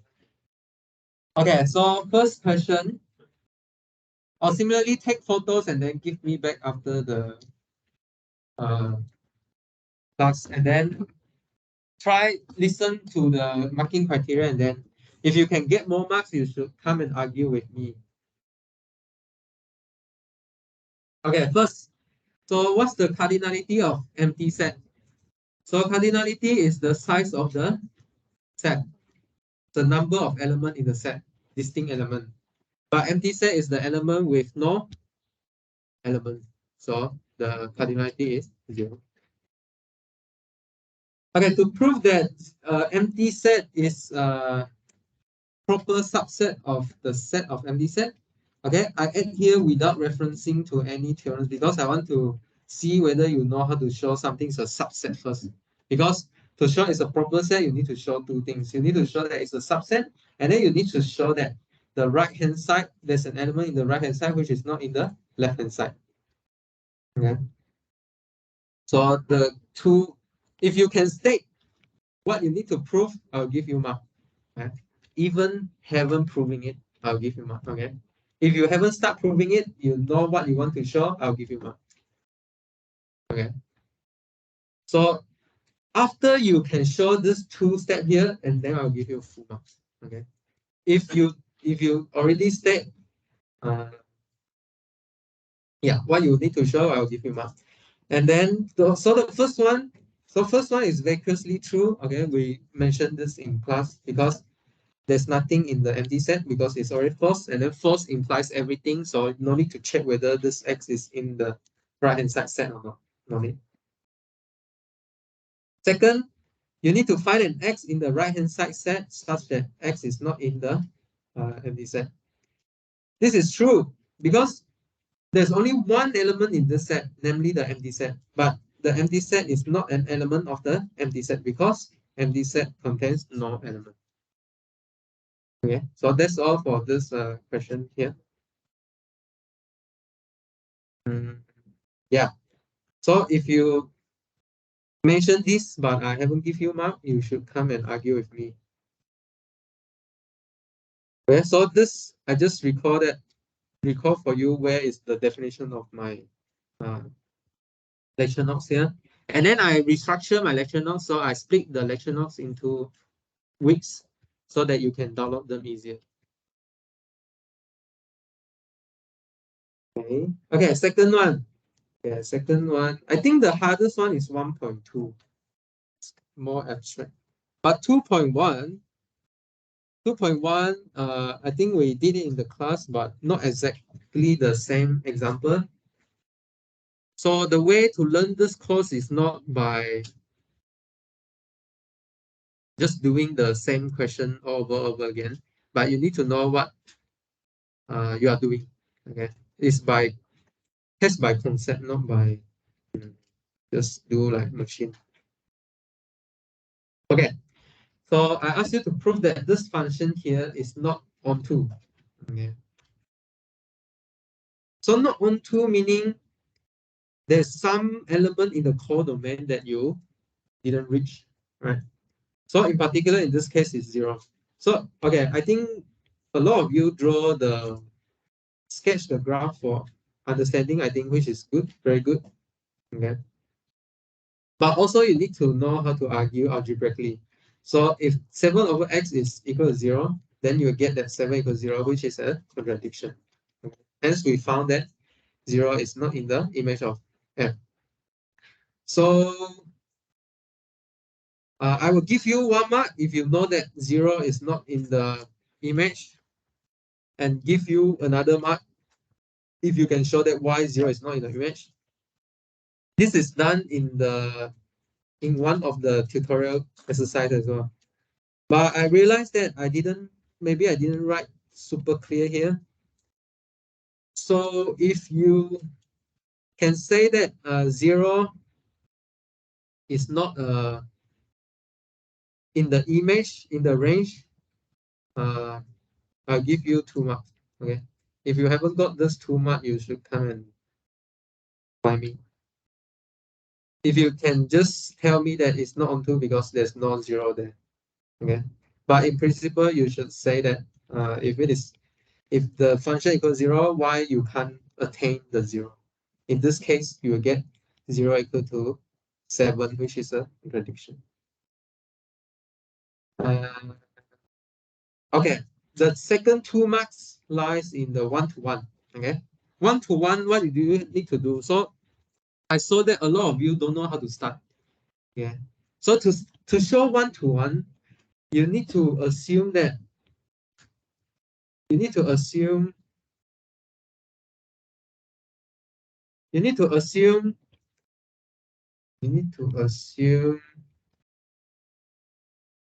fs equal to fy. This is what you have, okay? And then show s equal to 1. Okay, this is what you need to show. So this is exactly what I did. So suppose fx equal to fy, okay? Just use the algebraic manipulation, okay? So you move the y out and then move the x out and then cancel 7 on both sides and then you get x equal y equal to x, okay? So one mark showing y equal to x and then the other mark doing the right step, okay? And yeah, so this thing you also did it in the tutorial. If you do the tutorial, you will know. So this question here showing that minus 3x plus 4 is a bijection. You also show that it's 1-to-1, so you assume fx equal to fy first, and then you remove the 4 and then minus 3, and then you see that x equal to y. Okay, this is done in tutorial as well. So make sure you do tutorial. And some people are quite clever because in my class, right? Remember I show that I tell you that I don't know how to show that y s cube is 1-to-1, right? Then I say I use a trick, I show that it's strictly increasing. So in this case, you also can do that. So because from this graph, you can observe that apart from 0, it is strictly decreasing. Okay. So if you can show that when x is when s is negative, it is strictly decreasing. When s is positive, it is strictly decreasing. Then you can use what we did in the class, saying that this strictly decreasing function is a 1-to-1 function. You also can do that. Okay. You also are allowed to do that.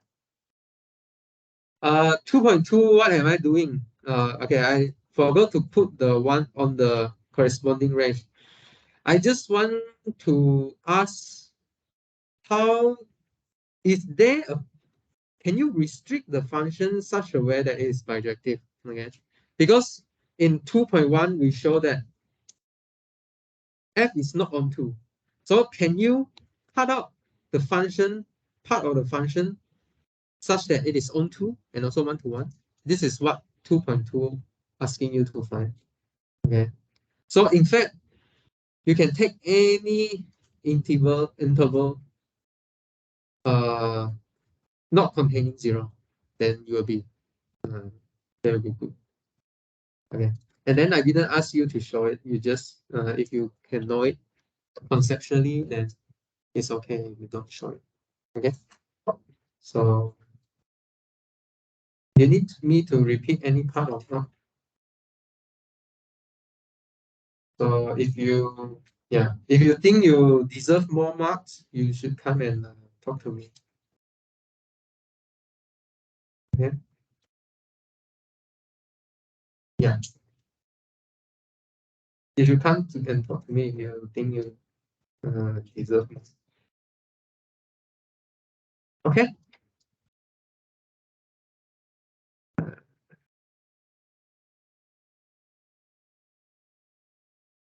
Yeah.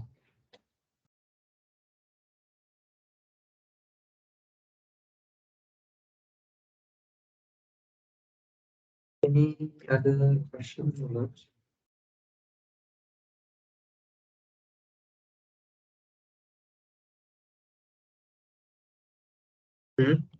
If not, we will launch into the tutorial question now. And then I will selectively pick some of them to discuss, which I think is very important for exam.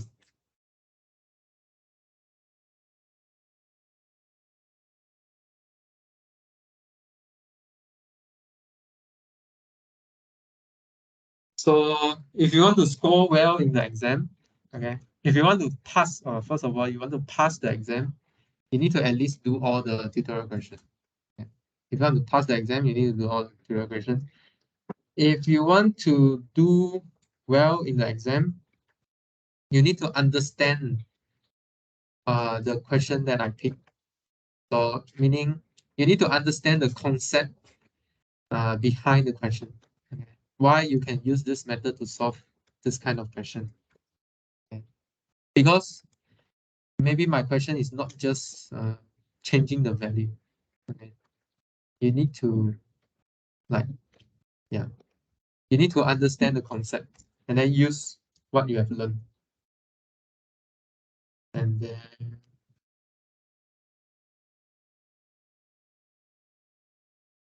what? Okay. And then last week and this week, I think I mentioned, because topic 3 is quite computational. So most computational question will be come out from topic 3. So all those methods, such as Euclidean algorithm, extended Euclidean algorithm, Chinese remainder theorem, and then Fermat's little theorem, you should know how to use. And then today we have this exercise to help you. Okay.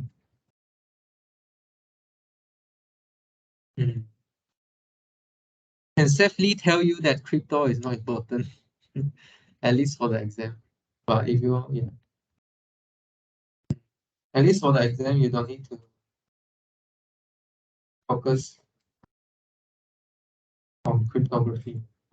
But yeah, the 4 main computation you need to learn, you need to know in topic 3.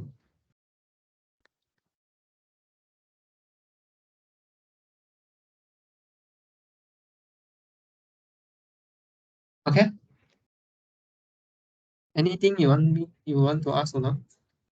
Or anything you want me to go through again in the lecture notes? Others, if you don't have question, you can just keep going with the tutorial question.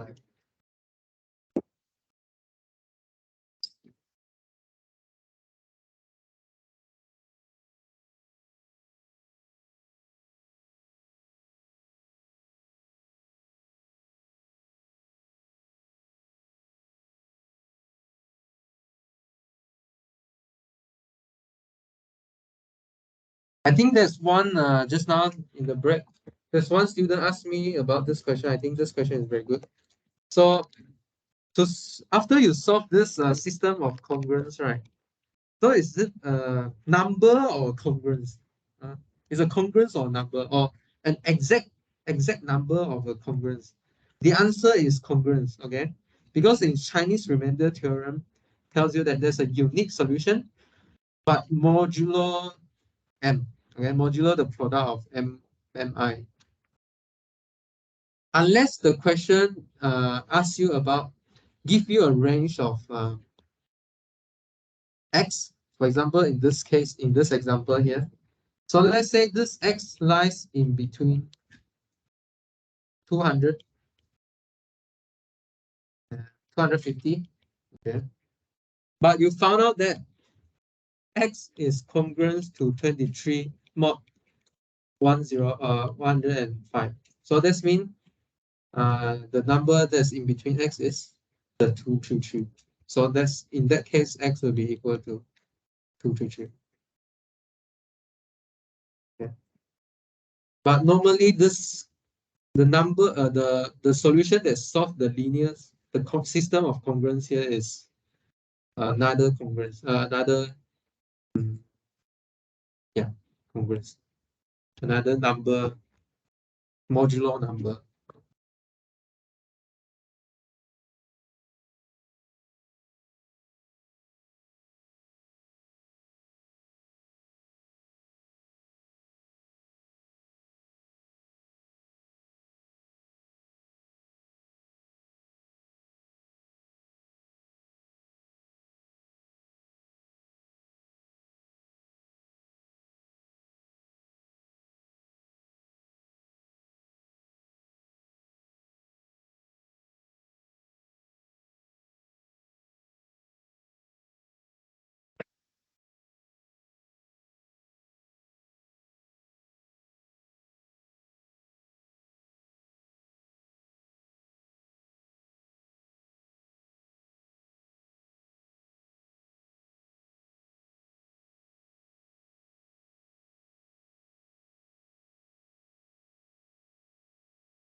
对，这样，我觉得我有些到这个方面发生是这个东西呢，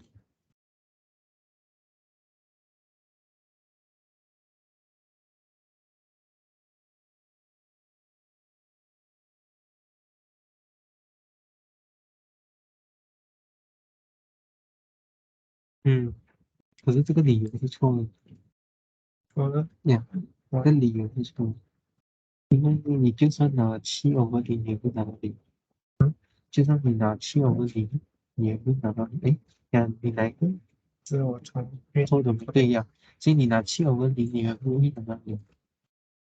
我没有讲拿到零啊，是这样，我拿零的时候根本就不存在。可是这个是 code domain 的，是啊，就是这个，对对对，你们的，所以这个 M 是 domain 还是 code domain？啊，但是你又在这里说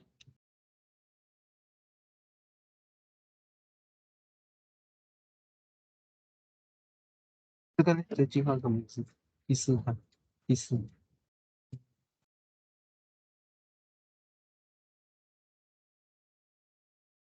就是没有一个你找不到在 domain 里面找一个 X，闪现，它等于这个东西，这么不是等于零，是等于7/0，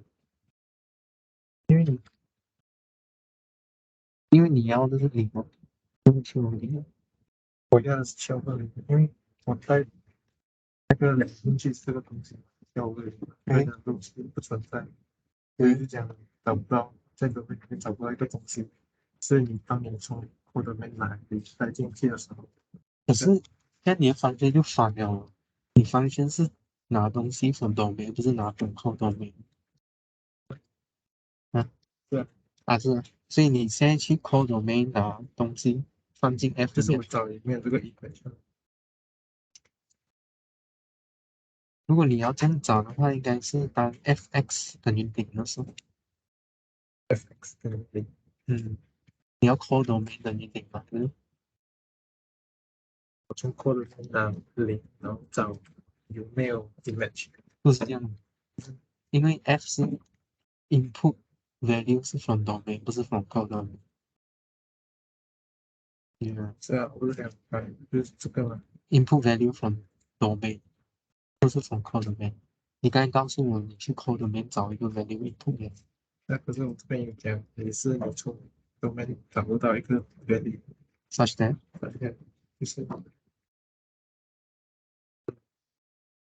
哪个位置？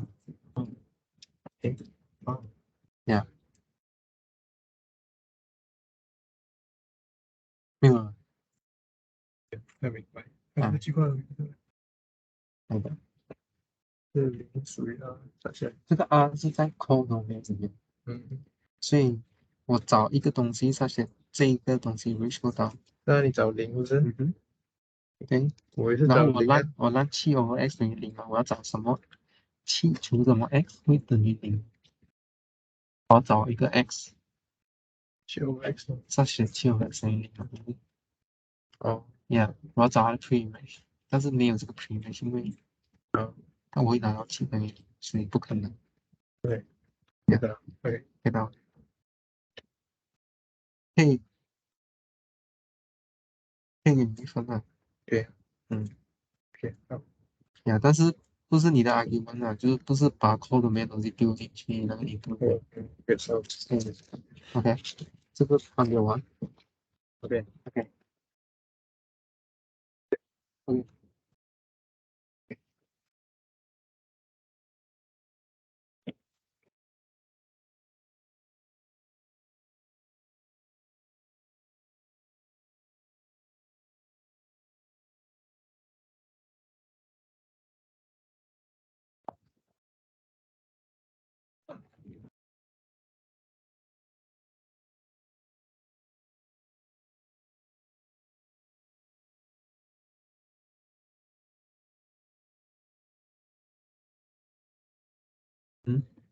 会讲，他在这儿之后就为什么是就代换，把这个 t 换成6的时候，你要去算的，它叫你 verify，所以你要去算。所以第一，你先把一搬过去，对，一放到哪？放到算去右边，那就是2减1 5t 等于1了，对，OK。所以刚才一个怎么把这个5变成1，要乘什么？5和6是 coprime 嘛，这是 relatively prime，所以5要乘什么？嗯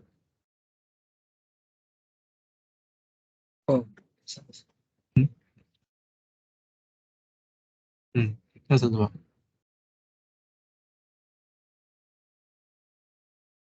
就是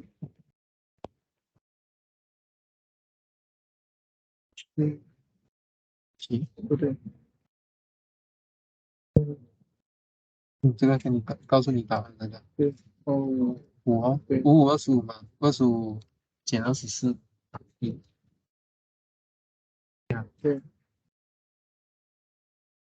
所以能不能总结规律就是说，如果这是 model 5 5 6 7，这儿第一步的话，也就是这个 1和5的那个代换，第二步的话，也就是这个 6和这个5的这个，如果这是 4，那这儿就是 4 mod 6，这里是 for 的话，对，mod 4， mod 4，这就是 t 等于t 等于4 mod 6。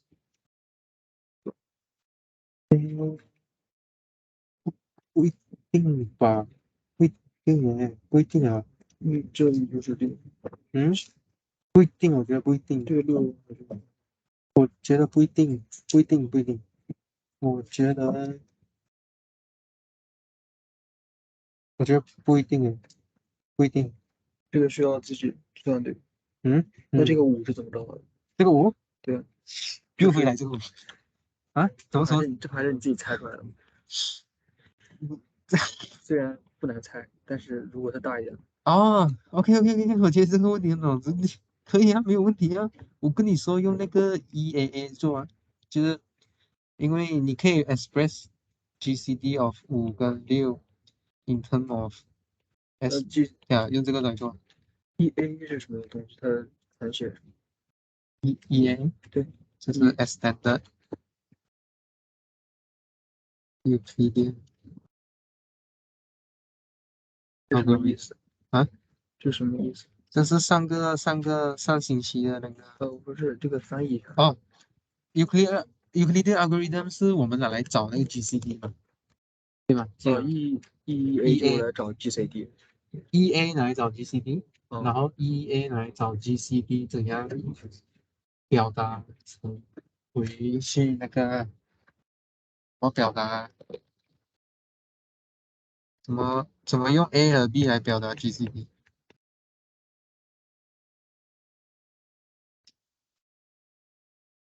这个是 EA 告诉你的事情。EA 是告诉你怎么找 GCD of AB。EA 那 Euclidean algorithm 找这个 extender 就是扩展嘛。EA 那个5和6的话，它的那个最大公因数也就1了。对。然后对。所以你就可以写1等于什么乘 A， 什么乘5，什么乘5加上什么乘6，对。但是你把这个东西 mod 6过后，你得到这一个东西吗？S5等于1，如果这个 mod 6过后，对不对？那这个 S 就是你要的一个什么？对吗？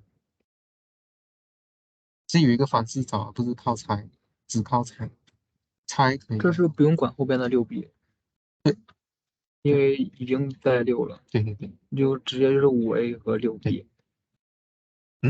5A。对，5A 和6。对。那这怎么查？这不又成5和6的问题啊？什么意思？什么意思？那5，你说怎么找这个 x 啊？对，怎么找这个？怎么找这个 x 啊？对，用这个方式哦，这个方式，知道这个什么方式吗？不知道。OK，来再做一次。要跟他们讲。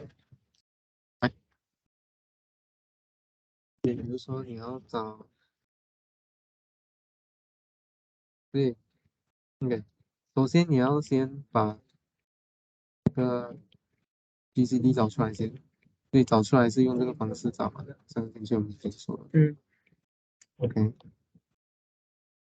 然后这个方式最大的一个好处就是你可以用这个方式反着做，你就可以把那个 GCD 表达为那个1等于6减5嘛，对不对？但是 mod， 刚才这题目是这个吗刚刚这个题目？5跟6是5跟6对。哦，对对对，OK，好，没有错，OK，继续。然后这个是 mod，所以我们要看 mod 6嘛，对不对？mod 6过后，我们剩下减1乘5等于 mod 6嘛。什么是减1在6里面？什么是负1在 mod 6里面？意思说什么东西加了1过后，你会拿到0 mod 6。对的对的。没有什么负1啊？负1是什么数？要不就是7，要不就是7 5，太大要不就是5。对，5哦，所以这个是5来哦，所以它的那个inverse是5来哦。对，你就找到这个，对，写一写。所以它就是5哦，加乘5两边嘛，对不对？哦，不是靠猜。所以这就是 mod 5 mod 6，所以这个5就搞错了。这个5是从这里来，所以你本来是有这一个东西嘛，对不对？那你可以乘5两边哦。对，我真是突然又蛮看对吗？对，所以这边是那你提都得看懂。对吗？5 251 mod 6，然后5乘1是5，对吗？OK，对，可是我也问一下，知道第10题啊我能就是一开始 D 等于 A 啊对，然后所以那个这两个相乘就是 A 乘 M 加1，就是然后就 A 乘 M 加1为基数。那我是说，因为基数和基数才能等于基数，所以 A 是基数，M 加1是基数，正面为正。我看看，如果因为基数只能有基数和基数相乘的那个。为什么有乘在这里是加？对，没有我是加，但是因为 B 等于 A，那我是 AM 加上 A 就是等于 A 加 B 嘛，对 OK， AM 加呀1，呀，对，然后因为这个是基数，哦 OK，所以说，但是基数只能由基数和基数相乘，就可以这样论证。呃，哦，所以你要论证，我是从正面，我反面也是可以的，但是我觉得正面会比较简单一对，点。我看一下正面是怎样。我看一下，如果你的这个已经出了过后，但是基数要等基数才是基数。236 28。OK OK，这可以是吧？可以。哦，好但是你要证那个只有基数的，那个只有基数的product 是基数。就是你刚才说什么就基数乘基数才会等于基数啊，就这个你要证明出来。这个也要证明。这个怎么证明？可以证明啊，我们不是有证明过，如果两个even number 的3是一个吗？还记得吗？有有这个，好像是有。你就把它写成两个 odd number，然后你是相乘。但是你这一个，你就用反证，因为你的意思是这可以说，加1乘2可以加3。你是说两个的，你的是说，如果它的 product 是奇数，它两个都要是奇数。对，所以你可以证它两个是 even，这样它的乘就是 even。你就2可以加1乘2可以加3，然后后面得出来。不是，你不可以这样证，你的证法是说，if the product of two number is，这样，你的证法是这样，你要证的东西是 if a b is odd， then a then a and b are odd， 对吗？对不对？a and b 好，你要证的是这个，OK。但是这样子证，我觉得应该是难的啦，有点难。但是你可以用 contrapositive 说，反正到底是 contradiction 还是 contrapositive？ So if 所以你就说 if A or B is even，这个你应该可以证，可以 A B 这可以 is even，一样。对所以你证了这个，你就证这个。 OK，加油！谢谢。你是其中一个做 online 推测的吗？你上个星期有在这里考试还是？有。哦，你在这里考试。OK，我以为你是当并考。没有。嗯。这个是怎么找这里？这个怎么到一个呢？因为你要找这个3的 inverse 嘛，inverse mod 7，所以什么数字乘3是1 mod 7，5哦，所以你两边都乘5。对啊，那为什么这边？因为我们这个是刚才讨论的，因为如果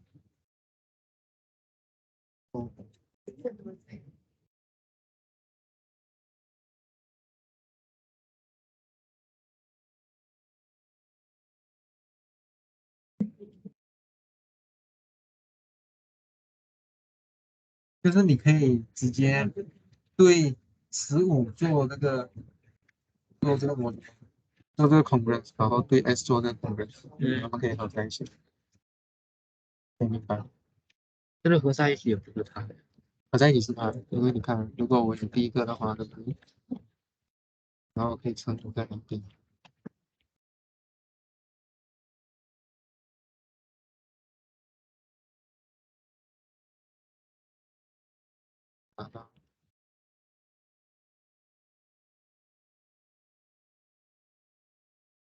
哦，明白这个15可以直接去掉。因为15是这个，那 A 乘1的话就是 A。明白。哦，相当于它是这个乘上它等于这个。明白。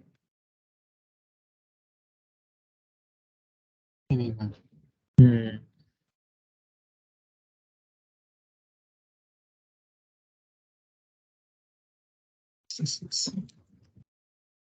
OK，让我讨论一下题目。Hello，你要问什么？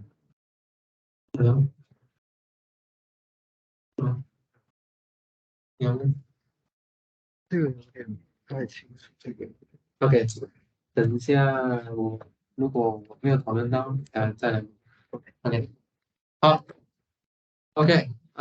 Yeah. So one thing about this Fermat-Little theorem, right?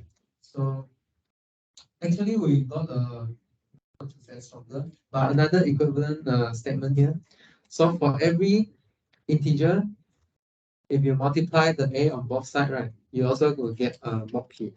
So this one has no condition on a and p.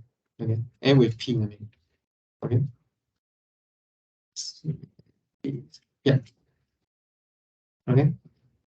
Because p is a prime, right? So this means the GCD of a and p is 1.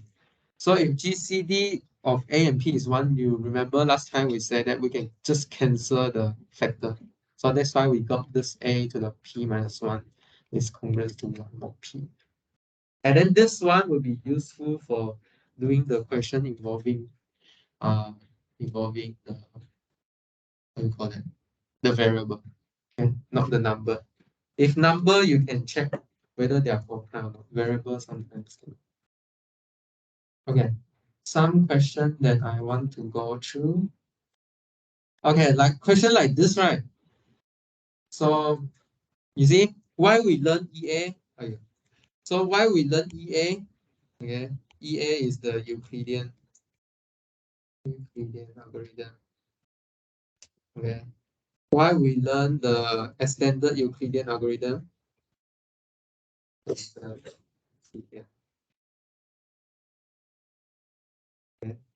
Because they can help us to find the inverse of a number here. Okay, inverse of a modular number. Okay. So let's say if you want to find the inverse 55, the inverse of 34 mod 29. First, you must make sure that 89 and 34 is GCD 1. Okay, their GCD is 1. So you can use the Euclidean algorithm and then show that the GCD is 1. And then you do the backward substitution. Okay, you substitute all these remainder back so that you can express your GCD in terms of your A and B again. Okay. So you just substitute. So 1 equals to 3 minus 2, and then you substitute what is 2, and then you substitute what is 3. You substitute what is 5. Substitute what is 8. And then you will go all the way back to the original 2 number that you do division algorithm with. Okay. So Euclidean algorithm is just bunch of division algorithm. Okay. Yeah. So -4. I feel like you guys don't know what is minus, is it? Like for example, minus, let's use another color.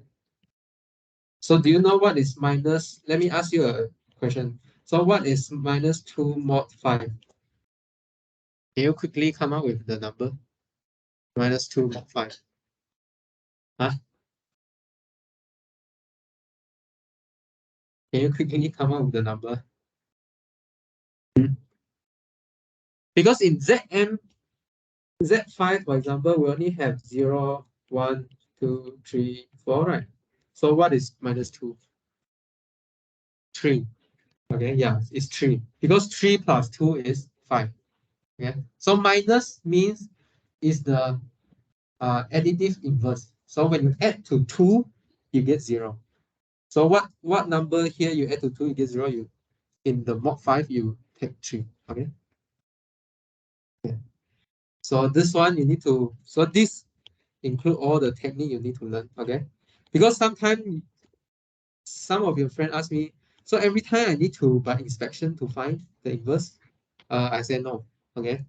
So if the number is small, you can use inspection. If it is large, then you have to use this extended Euclidean algorithm. Otherwise, you see 34, there's 89 number you need to try to test. Okay. And then you test until 55, only you know it's the inverse. And then also the multiplication is hard as well.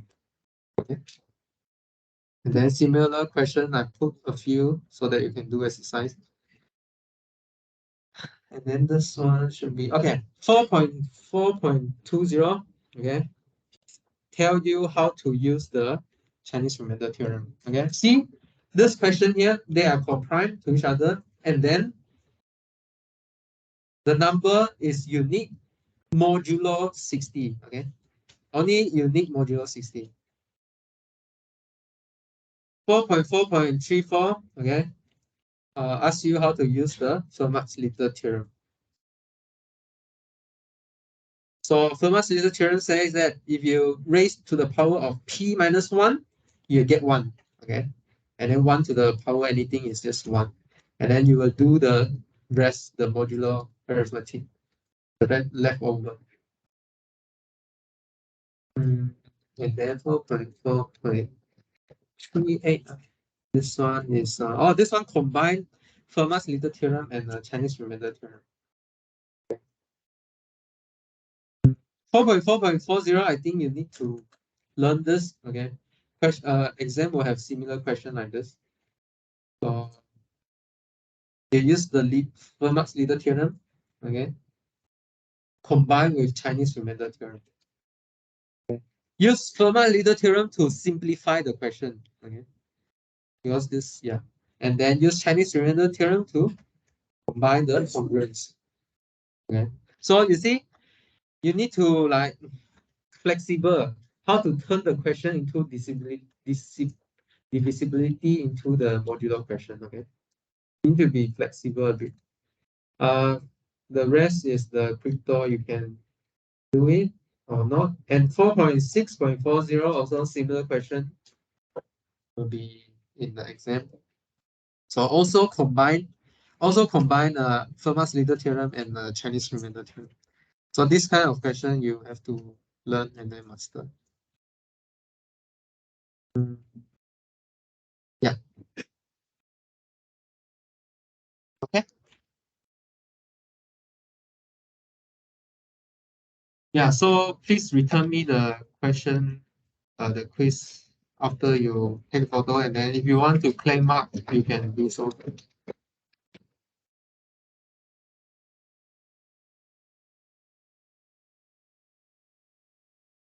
Yeah.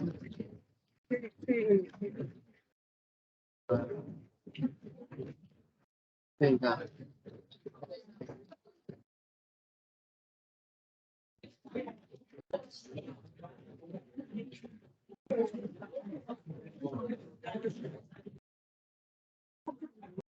你还想表达什么？不然你解释给我听。你解释一下你想表达什么？